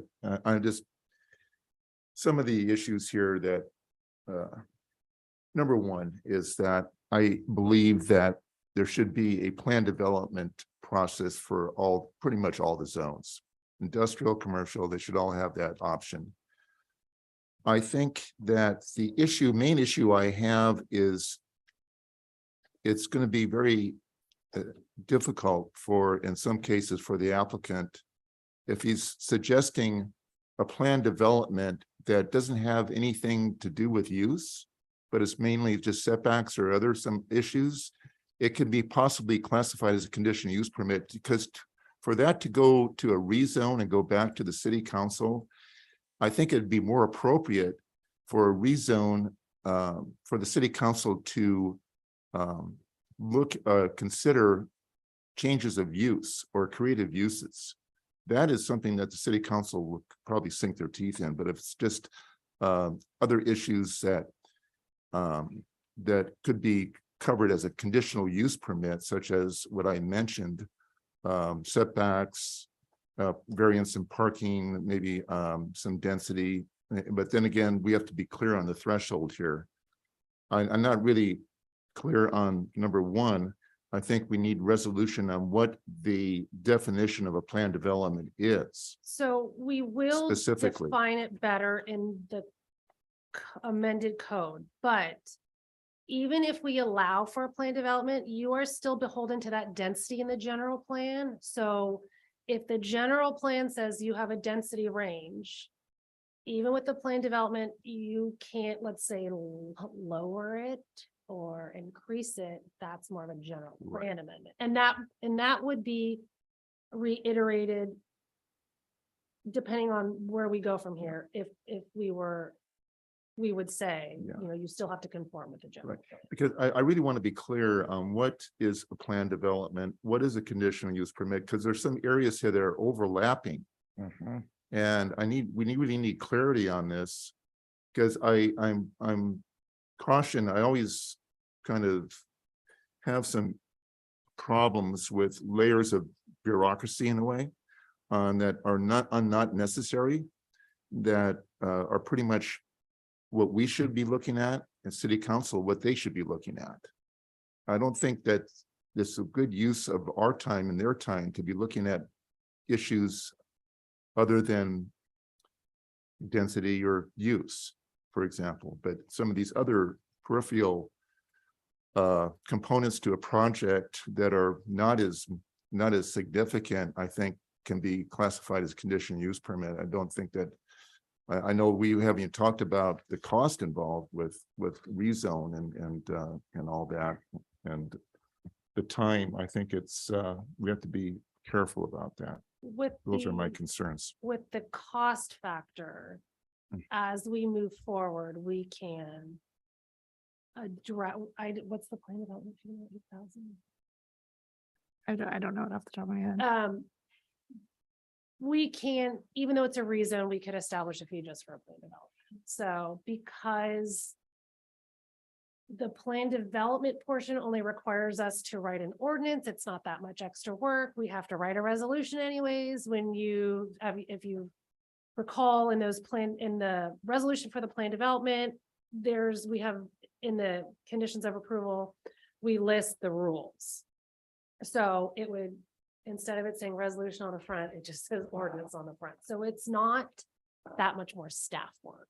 Okay. So except for obviously a few more meetings. So the fees can always be discussed. If you chose to go with the rezone, the fee could be discussed. If we have a clear definition of what a planned development is, knowing that whether or not your project complies with those definitions, and whether or not it would have to go to rezone. I'm not clear on what our definition of a planned development is. So I don't have one right now because like I said, this is the beginning phase. The whole intention of the zoning ordinance overhaul is this zoning ordinance is very confusing. I have been doing planning for a while and it confuses me. What we want is any property owner in the city can open up the zoning ordinance and they say, I would like to apply for a conditional use permit, and they go to that section and that section clearly says, this is the process. This is what you have to do. This is how they are approved. And the zoning ordinance is not supposed to be complicated. The government code is very complicated when you read that. We don't want to be in that position. We want it so it is easy for everyone to understand. If I give someone a wrong answer, they can come back at me and say, nope, section this says this, you are wrong. It holds us accountable and it makes it better for everyone. That's where we're trying to go with And this. for it to be easy to understand, we have to have clear Yes. definitions on what these Yes. options are. What is a conditional use permit? What is a plan? How is a conditional use permit differ from a planned development? You know, I'm not clear because there's these gray areas that are some commonalities here that need to be cleared up. Agreed. Those are my comments. Thank you. I had a question, just to try to understand this better. So you have a zone such as maybe R1, that's a zone, correct? Mhm. And then you have someone proposing a planned development. And then you tell the applicant, okay, that's going to require a rezone. So are we saying that all properties that are R1 will be subject to the rules of the plan unit development, or just the zone ordinance will just say that property in particular will have these special rules? So let's take KB, for example, that cluster lot development, because we reviewed it not that long ago. And remember, they didn't meet any of the setbacks and they had substandard size lots. So within that framework of west of Fairview, that little tiny section, all of those would be within that plan development. It's just KB who applied for the cluster lots. They would then come in and say, remember what we said? We said, look, this is a different sort of housing type we don't usually see. They had no front yard setback. The sides were, I believe, shorter. The rear was shorter. The lots were smaller than what was allowed. So if it was KB and they were following this process, we say, okay, yes, these houses are very unique. You know, it's kind of like a middle range price housing because they have a smaller yard, but they're still giving us a 2-car garage so people can park in their garage. And, you know, it's just a unique addition to this west of Fairview area that has all single family, large lot development. And so that KB would be, let's say, rezoned to plan development. Again, once it's rezoned, now we have the established setbacks in an easy, if it was rezoned in this manner, it would be easy for us to understand 20 years down the road, if someone in one of those KB properties calls the city and says, what are my setbacks? Someone is opening up west of Fairview and telling them what the setbacks are. Because there's no way to know unless it's a rezone. And if it's a rezone, then I can pull up the ordinance and I can say, yes, this is what it is. It requires much more discussions, staff time, tracking things down, uncertainty for some property owners with the way that we do it. Yeah, I'm very clear on that. Yeah. It does make sense. For somebody who wants to do something by Yeah. a parcel and a house and the KB development, he wants to do something, he should know what was approved. And as part of the overhaul, when we get to those other sections, we can discuss setbacks for R1. Do we feel that those setbacks are onerous? Should we change them? That can be part of the discussion. And a change of some of those setbacks might alleviate the need for a planned development because we typically tend to see them for porches. Yeah, mostly what you guys have seen and in the past, and since I've been here, is these CUPs for planned unit developments, and we're looking at in the R1 or the R1 LPZ, for example, we see a request to reduce from 6, which is the standard zoning in R1, down to 5 for an interior side yard setback. So, and those are approved, but as Eric kind of alluded to, right now we have to go find the planning commission resolution adopting that CUP. And if we can't find that, or we don't know what year it was for Roberts Ranch or Mirabella 2 or any of these other planned development approvals, when a property owner comes to us and says, can I build a pool in my backyard? Can I put a porch on the back of my property? We got to go find and see if we can find that resolution, dig through the conditions. Okay, your setback in the rear is 10, so you can go to 10. Whereas if it's on our zoning map, that is a benefit of a true rezone. We say, okay, you're not in the standard R1 zone, you're in your planned development. Let's pull that up, that ordinance. And you can pull it up, we can pull it up, and we can help you find those conditions, if you will, of the zoning. Yeah, and I'd like to add that, and coming from a couple different cities, This is a standard practice, and just for the reasons that we were talking about. I'll give an example in much older cities where setbacks were placed on tentative and final maps. If you don't have a specific reference in a zoning map, no one would ever know that there's special setbacks in that zoning district without going through old dusty files and finding that old rolled up, final map. So this is a tool that is very, very, that's highly used, and it is much more visible. When property ownership changes, especially, and somebody's looking at buying a piece of property and they're doing their research, it's much easier to find out if they have a specific zoning designation that tells them, hey, there's something special about this property. And I think Adriana wanted to mention something. So just as, Adriana Ortiz, I haven't met you yet. I was the acting development services director for a little bit through Four Leaf. So just as a reminder, this is a study session. So, and I don't know if you had the privilege of being able to see what we had done in the past, but as a huge overhaul of everything of the zoning ordinance, we found a lot of inconsistencies or contradictions, and I'm sure it had been updated after your tenure, and so that's probably where the confusion's coming from. But this exercise really is for you guys to guide this document. So they're asking, these are more open-ended questions for you to actually give them feedback. So it isn't like a test. And we really wanted you to be a part of the process because we know that you're going to have to make these decisions in the long run. And so we wanted to make sure that you had the ability to tell us what is it you want to see in these documents. And this is just one of the applications. There are several other applications that we're looking at that are over the counter. We're looking at, dividing up some of these smaller things that we could do in 24 hours with the tech versus which we don't have in place right now, all the way up to, these larger applications that are taking a little bit more time. But the idea is to streamline. The idea is to make it very simple for applicants and even more so for you guys to make those decisions. So this process is for you. And we're open to whatever suggestions you guys have. And so if you have any questions. Yeah. And just for a couple points, I worked in a city that did conditional use permits and then switched over to a rezone. And going back to find a conditional use permit or a planned development is so difficult. It is a tremendous amount of staff time.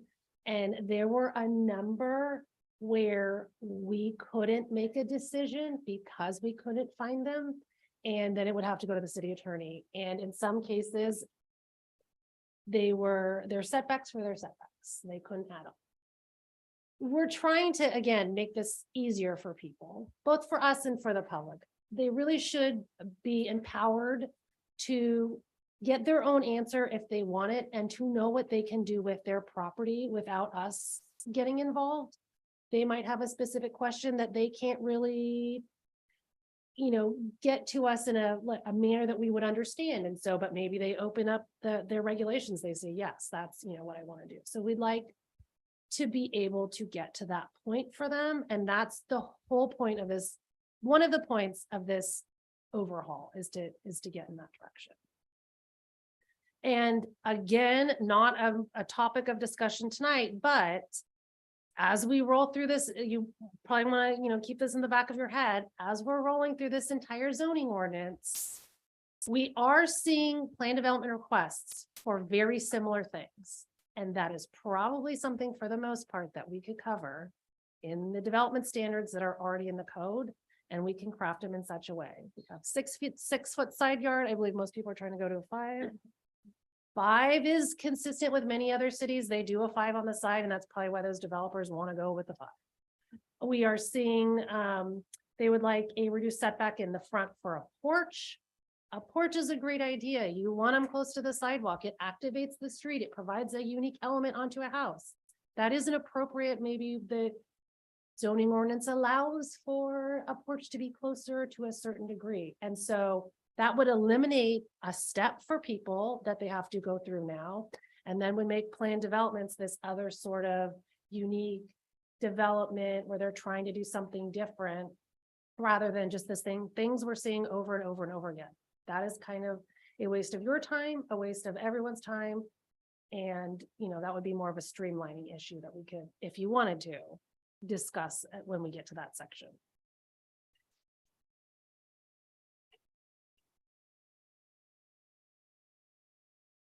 Okay, any further questions about item 2? Otherwise, I think we can maybe tackle the questions. I'll go if you want. Question 1. Maybe. You're almost got me. I gotta give it some more thought. I'm a thinker and I can't always do it right. I go home and I think more. Should the plan number 2, depending on number 1. Should the city allow for greater flexibility? Use is allowed? Yes. Yeah. And should the city allow planned developments on commercial and industrial? Yes. These are just me. Are there any additional modifications to planning commission? I think the only thing that I'm really getting stuck on if we do go the plan development is old stuff. I think you leave it alone. It's whatever it is. It's conforming, it's non-conforming. But certainly we should just move forward if we're gonna do plan development permits with new stuff. And make sure we don't subject any alterations, I guess what it says now, but that was always S&A. But anyway, we want to make it easy on people when they want to make exterior alterations to an existing building, aside from historical zone. Okay, that's where I'm at. I mean, I certainly want to be a team player. I think if we have all the staff saying that it's good for us, and I try not to, I gotta tell you, it's really flipping back because it was 6,000 square foot lot. And I really struggled when we went to the performance overlay zone with the 3,500 square foot lot, which I thought was terrible. But then they keep telling us that smart planning is in and up. Smart planning doesn't have a 6,000 square foot beautiful lot. It doesn't, it just doesn't. And then the affordability factor, because real estate is not cheap in this region, then that was also another reason I said, okay, we got to give the 6,000 square foot lots up. But when we get to the setbacks, I'm definitely going to have some input, because it used to be 10% of the lot width, 6% minimum, 6 foot minimum, 8 foot maximum. And I just think it got too close. You hear a lot of comment. I don't want to get off topic, but there's a lot of comment in town. Those houses are so close on the side yard. But you know what? And I see all the other cities are doing it that way. And maybe that's the way it is. Maybe that's the wave of the future. And certainly I want people, I understand the zoning because it's what I've done, but you're right. People open it up and it is a difficult thing to read. I don't know that this is going to help them any better, but I'm always open to make something, the rezoning, that's added cost, and that's another public hearing or two, and that's more public notices. It's 300-foot notices, a separate process from the tentative map or the CUP. It all has to be noticed. And, that the rezoning is a lengthy process sometimes.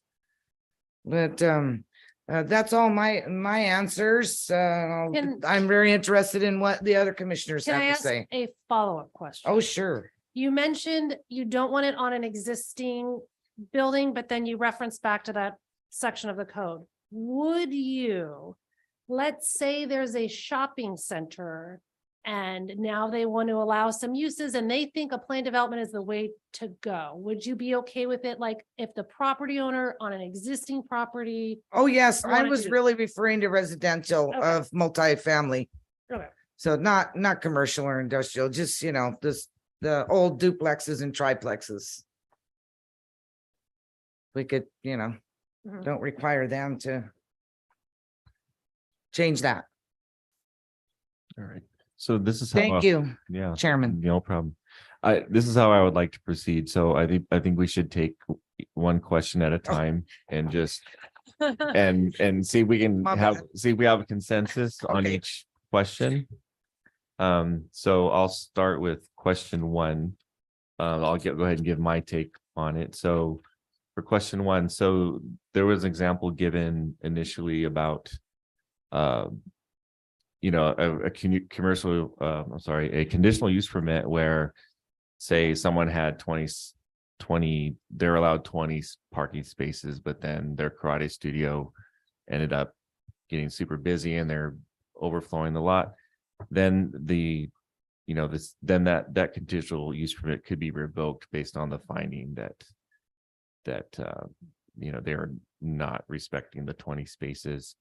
So the conditional use permit, to me, it sounds like it's something you're granting permission based on conditions that can be revoked, but which is appropriate for the karate studio. But when we're talking about a planned development, we're talking about something that's going to be built in a certain way, and then it's kind of permanent. It's set in stone. It's not based on human behavior. It's based on something that was constructed and it's sitting there permanent. So how would you revoke a conditional use permit on something that's already been built? So to me, I would personally not want to, you know. so to me, for question one, I believe it is not appropriate. A conditional use permit is not appropriate for planned development requests. So anyone have a different take on that?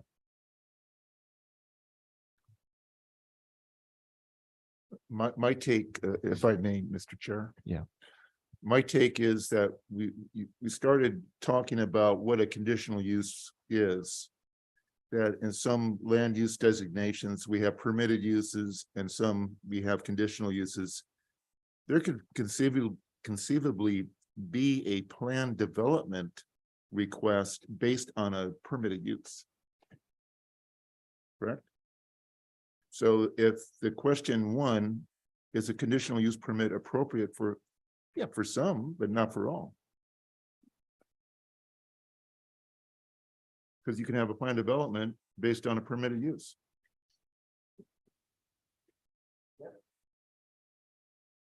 You could have a planned development, for example, I'll give you an example, based on like a residential component to a mixed use building where they can't meet the open space requirement. So he's requesting a planned development because he's doing something creative with the overall proposal. That's based on the permitted use. Did that on Market Street. Like they're behind 7-Eleven. Mm-hmm.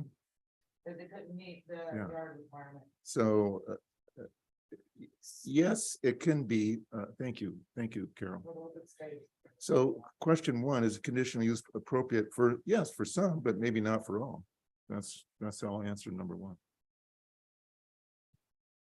I do, not to interrupt, but I do want to point out that we've talked about parking and some other things.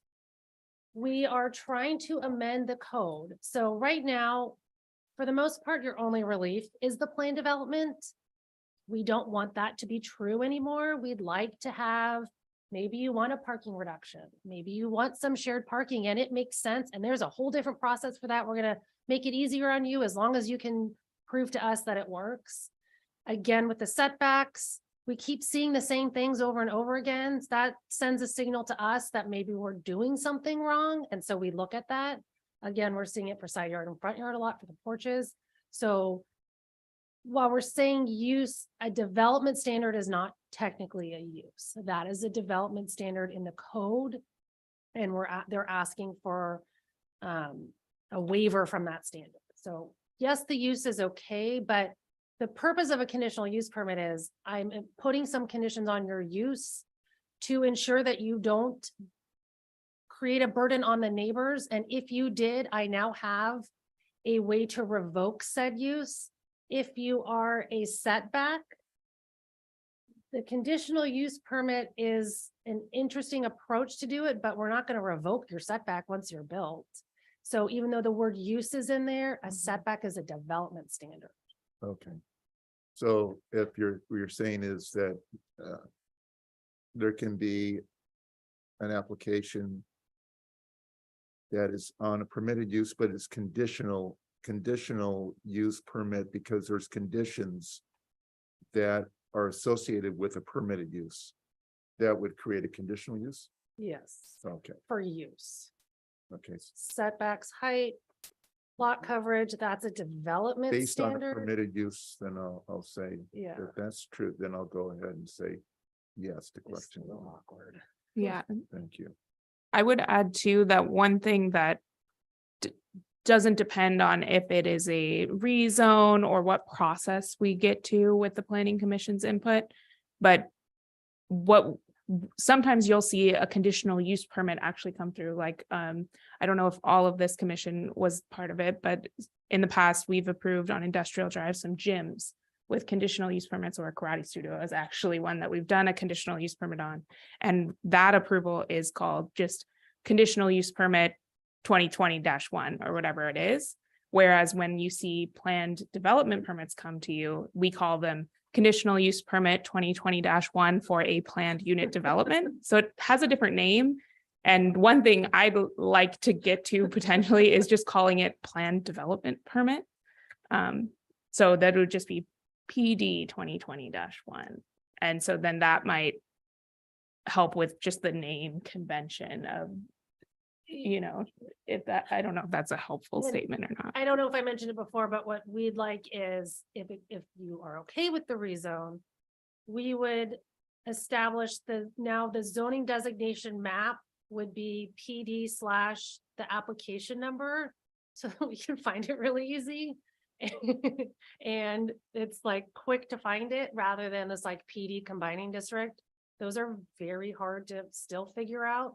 We think the most appropriate path, while a little different than most cities, would be PD / the application number. So we go right to be able to pull it up. I saw that within Morgan Hill, they have combining districts. Most do. Some cities that I noticed had recently gone from a conditional use permit to a rezone, they now do the number for, I think, ease of staff and ease of a property owner. How would a property owner know where to look if they were trying to go through city records? Even amongst staff, we have a hard time. So I think that's why they're heading, and we think that that would be a nice option if you're okay with it, just because, again, we want full transparency and we want to make it easier on it.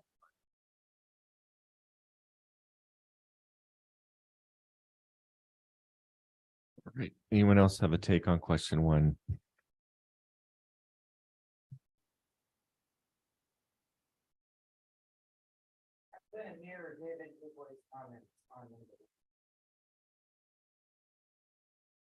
Okay. So just to recap, Commissioner Huboy, so is it, your answer is It is yes. always yes, always no, It or is yes with sometimes? The caveat, the clarification on, because I get, we started off saying, what is a conditional use? What is a permitted use? And that got me off on some issues on number one that was clarified by Erica. So I'll say yes. Okay. Great. Any other inputs on question one?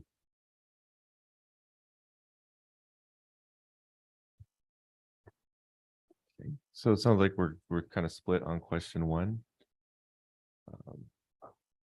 So we move on to question two. Anyone have a take on that one?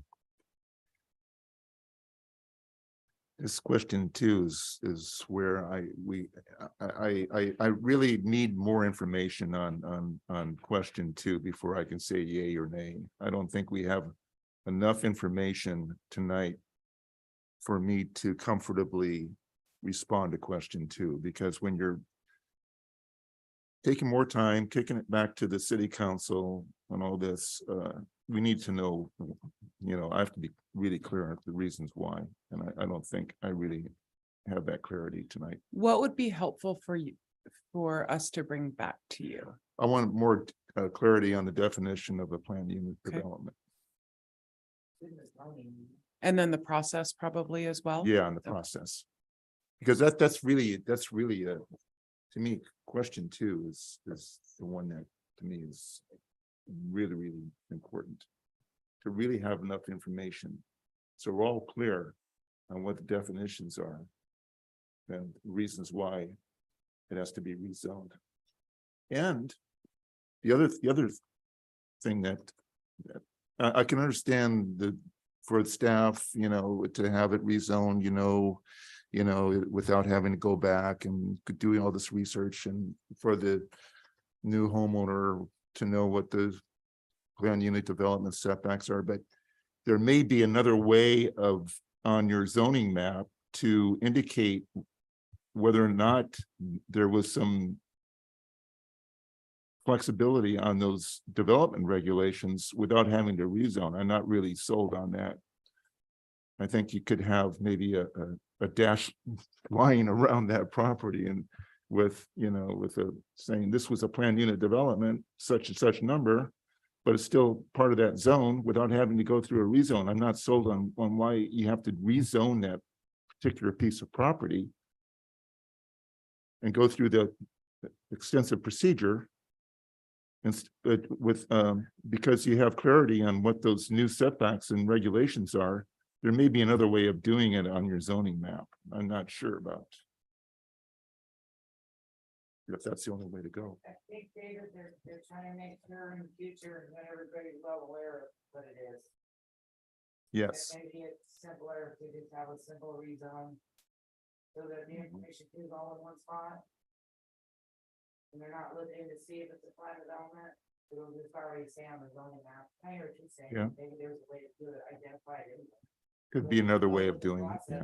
Just say it's only the planned zone. Yes, thank you. I'm clear on that, but there could be another way of doing it. I have to think about that some more. I'm not prepared to give you an answer, yay or nay on it tonight. This is really what we're talking about is really very important.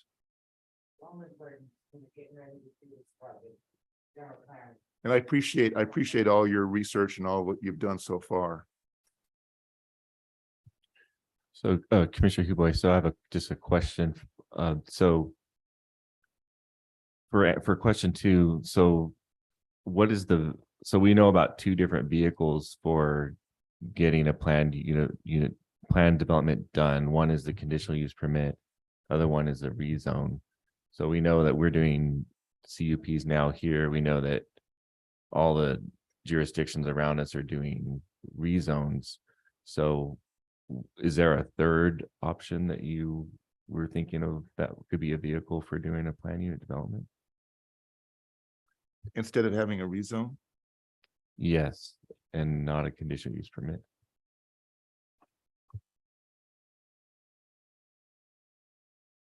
I would say, oh gosh, a third option is, well, your question was whether or not it would have to be a rezone or for a planned unit development. What was can you restate that? I'm not clear what your question is. The question is should a plan development section be revised so that a plan development is approved through a rezone? So it's basically saying that the vehicle to get it done is a rezone. I think that possibly I would say yes, based on a clear definition. So, because it has to be a threshold where it's significant enough to go back to city council. What that threshold is not clear to me tonight. I don't know what the threshold, and I want to know what the threshold is for saying, okay, this is a rezone. And we're clear on it because we have clear definitions. Any other takes on question 2? Okay, so I think I'm a yes on question 2. Mr. Huboy's, I need more information. Any other feedback for that one? Okay, we can talk about question 3. Should the city allow for greater flexibility in uses allowed? What are your thoughts? I say yes. Yes. Okay, that's a yes. Question 4, should the city allow planned developments on land designated for commercial and industrial? Yes. It's a yes from me. Question 5, are there any additional modifications the planning commission would like to include in the draft planned development ordinance?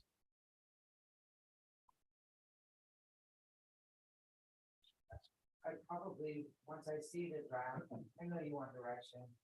A lot of times, once I see the draft, then, you'll have a comment. This was if you had something at the top of your head and you're like, I want this in here, then we catch it now. Yeah, But if nothing, if. but I mean, you're gonna have public hearings on the draft and commission discussion, and we're gonna hear from the public, and then we might, have more things to include. I I know you're looking for direction. It's not easy. Don't get it. I want it. That's where you're gonna be creative. Yeah, I don't know if modifications is the correct word, but I just need more information and clarity on some of the things that I've already mentioned. To bring it back and talk after we made some progress here because we've got consensus on a lot of this. We But actually do, so I think what I would like to do, and you tell me if you're okay with this or not okay with this. A majority is kind of heading towards the rezone, so I could draft the ordinance for a study session, not for public hearing, and then also come in with, this is the process that we would make you follow if you did a rezone. The ordinance will establish like what a plan development is, who can apply for one. And then we can walk you through what we envision as the steps. How long do we envision it would take?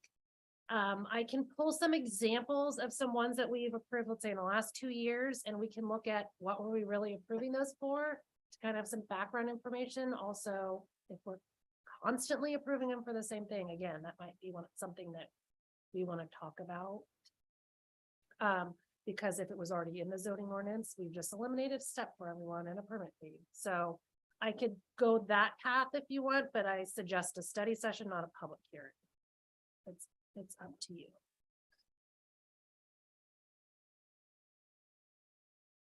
Any thoughts on whether it should be a public hearing or another study session?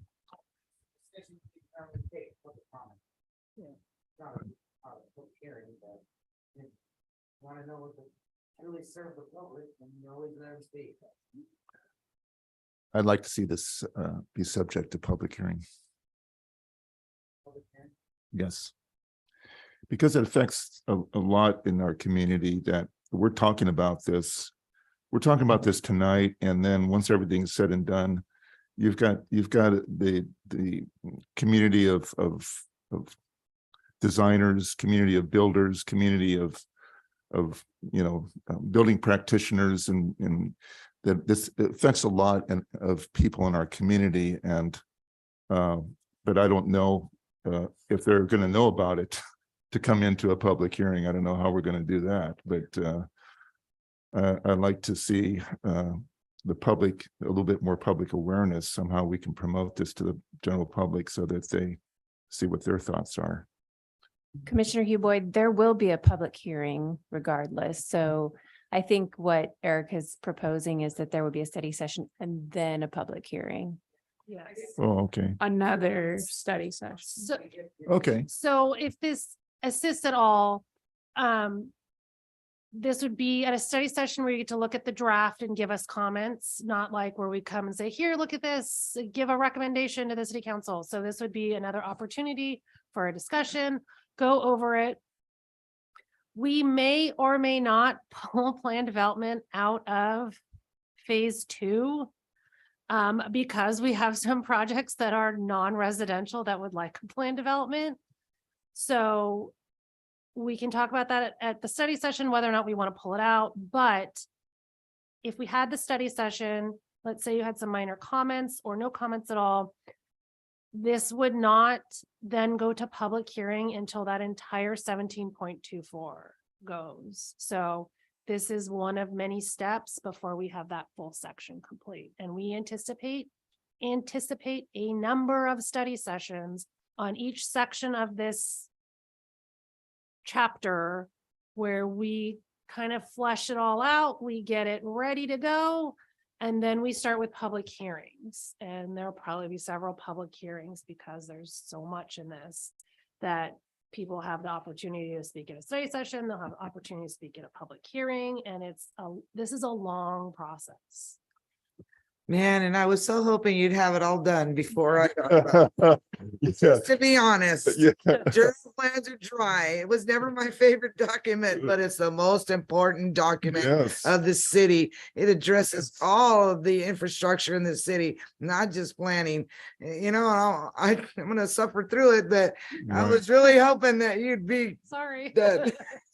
Babe, but we're gonna get it done together, right, guys? Yes, we are. We're gonna Yeah. get it done, and Yes. our name's gonna be in that document. Yes. We're gonna work hard on it. And I look forward to it. And if there's ways that we can get the word out to the public, you know, we can, if we can We try need to to do do that, I a really newspaper. appreciate that. We used to do the informational ads. Because there's a lot of It's a little larger than builders public and hearings. designers and who need to know and probably have some good participation and some insight on, I want to know what Ann Hall has to say. yes. I always do. Yes. Yeah. Yes. Or Matt Kelly. Or Matt, I Yeah. do seek out her advice occasionally. Right. It's her area. And there's other people, like, Marcus Building Systems, Paul Huff Construction, the Intravias. Sure. We could just get him to participate. Is to get them to participate. But I want them to feel like they have a sense of ownership in Yeah. this too, because it's important not only to us, it's important to them. Well, you want to get it good. They're better for themselves if they participate. Otherwise, we're gonna pass stuff they don't like. Yeah, And- commissioners, we yeah. hear what you're saying, and I'm really glad you're saying this. So that's something the council really wanted as well. So we'll look at some vehicles that maybe are a little bit more unique and try to, our website could definitely use some help and, and being, getting those and celebrating what we're doing and inviting people. If we have a schedule of study sessions, try to get those out so people know what sections maybe we're working on. So we'll look into that. And speaking of the city council, are we have any joint meetings scheduled in the future?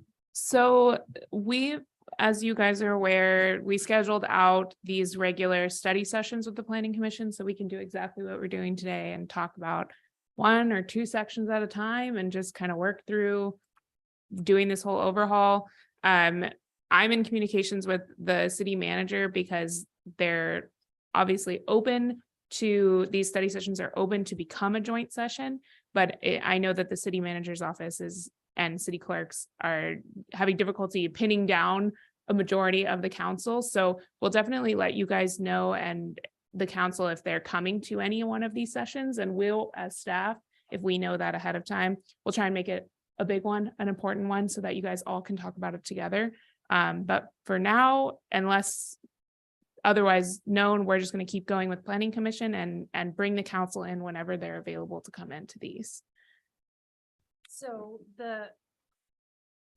my apologies, I should have outlined this at the beginning because we have a new planning commission member, but the zoning ordinance overhaul, we had that joint study session. We said, we're going to break this up into 3. So the first phase was where we are inconsistent with state law.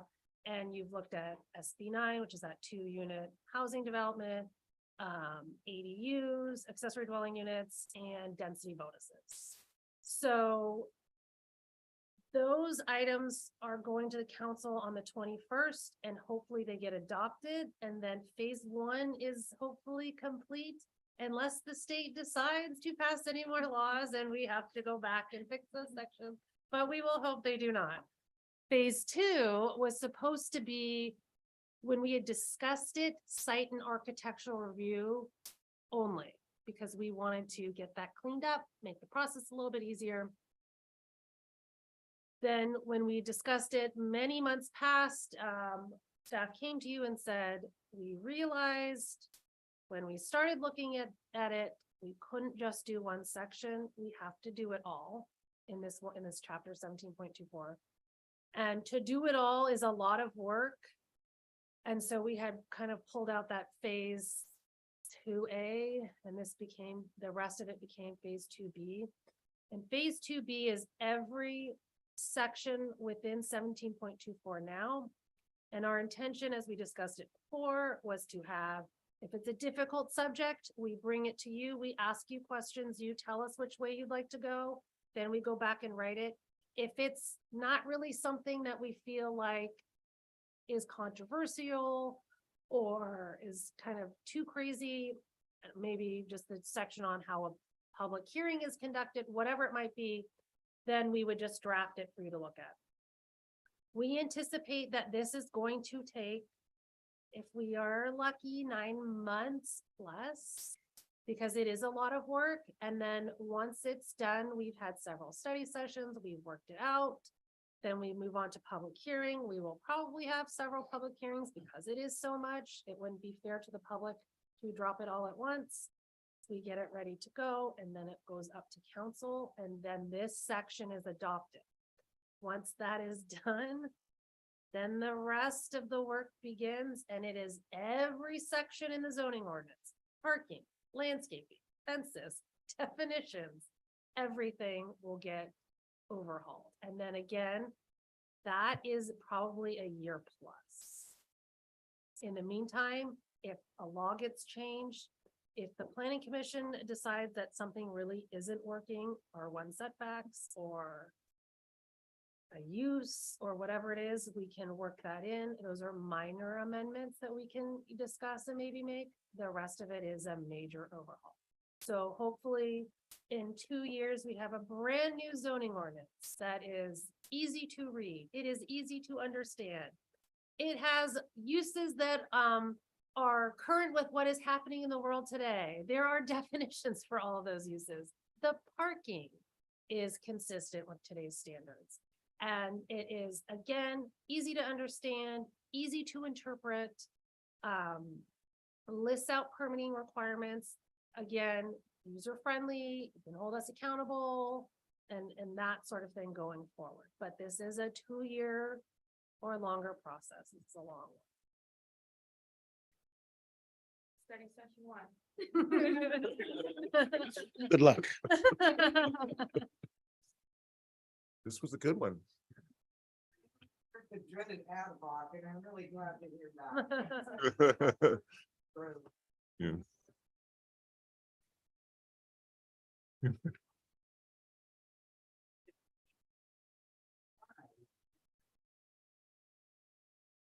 I know sometimes maybe a little bit of preliminary guidance, but I really like to do it up here. Good to know we're gonna have a lot of meetings.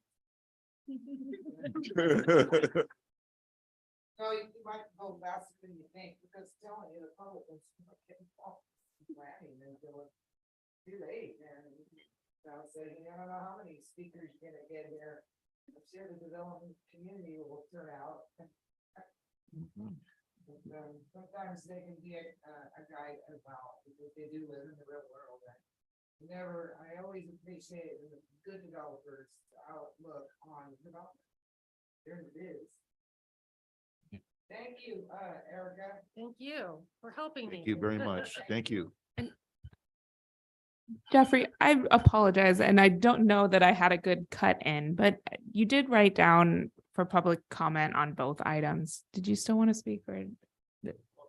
You're good. Okay. Okay. Then I have no speakers on the item. Sorry about that. Okay, so are we done with item 2? Okay. Okay, we'll move on to planning department reports.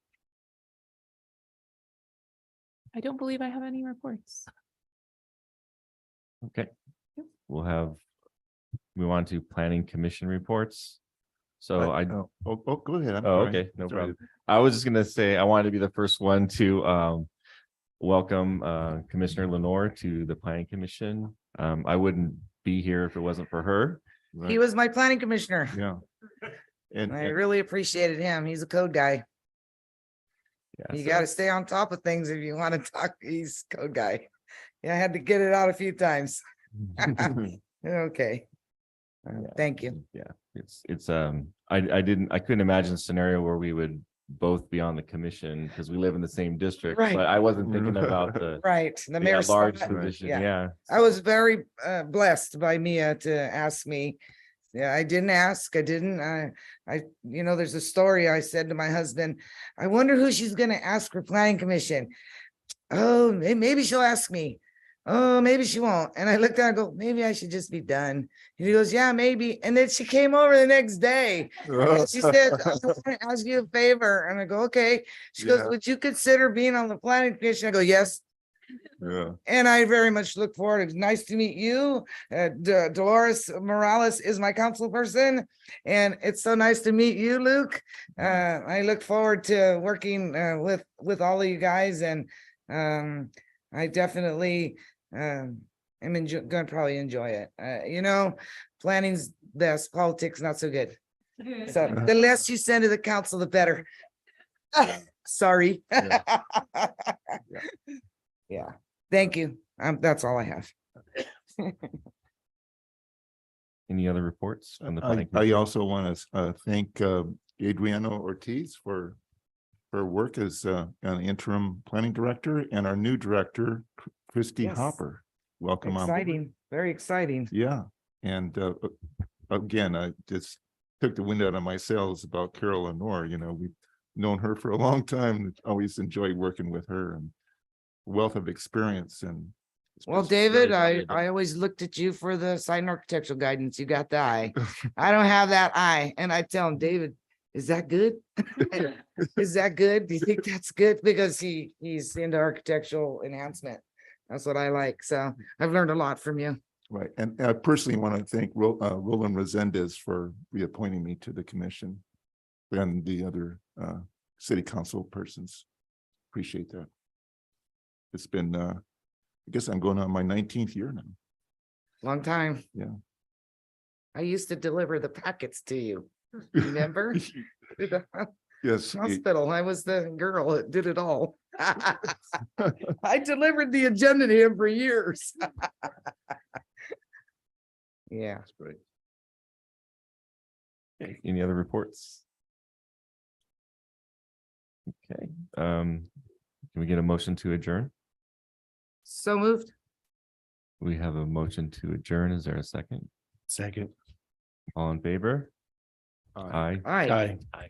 Thank you, everyone. Thank you.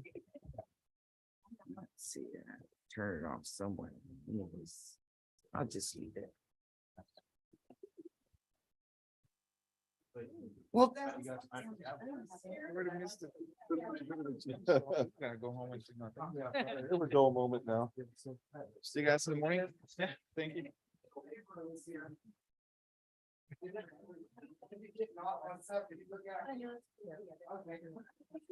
I think what you put on there was a lot more clarity and a lot more. Yes, information on yeah, it. we need more clarity. I'm almost wondering if there's a way to get it on her, draft, if we get a rough copy of it, just to, we might bring up more questions That's true. for us. I mean, if we're not sure, maybe her first draft provides a little bit more clarity to us. I would expect that we will get a draft, before the next study session.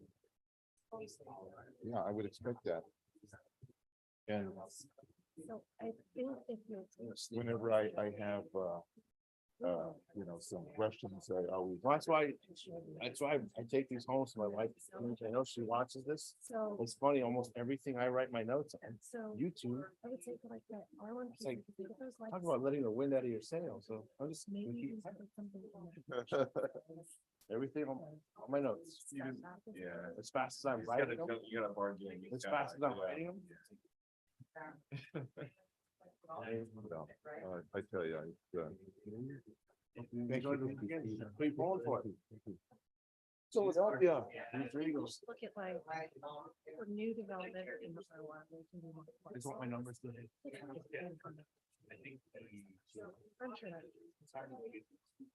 But he's kind of hobbling he's got a sore ankle, right? Mahomes? You know, they interviewed the guy that took out Purdy last week. This is drooling is a piece of Mahomes. He takes. Oh, yeah.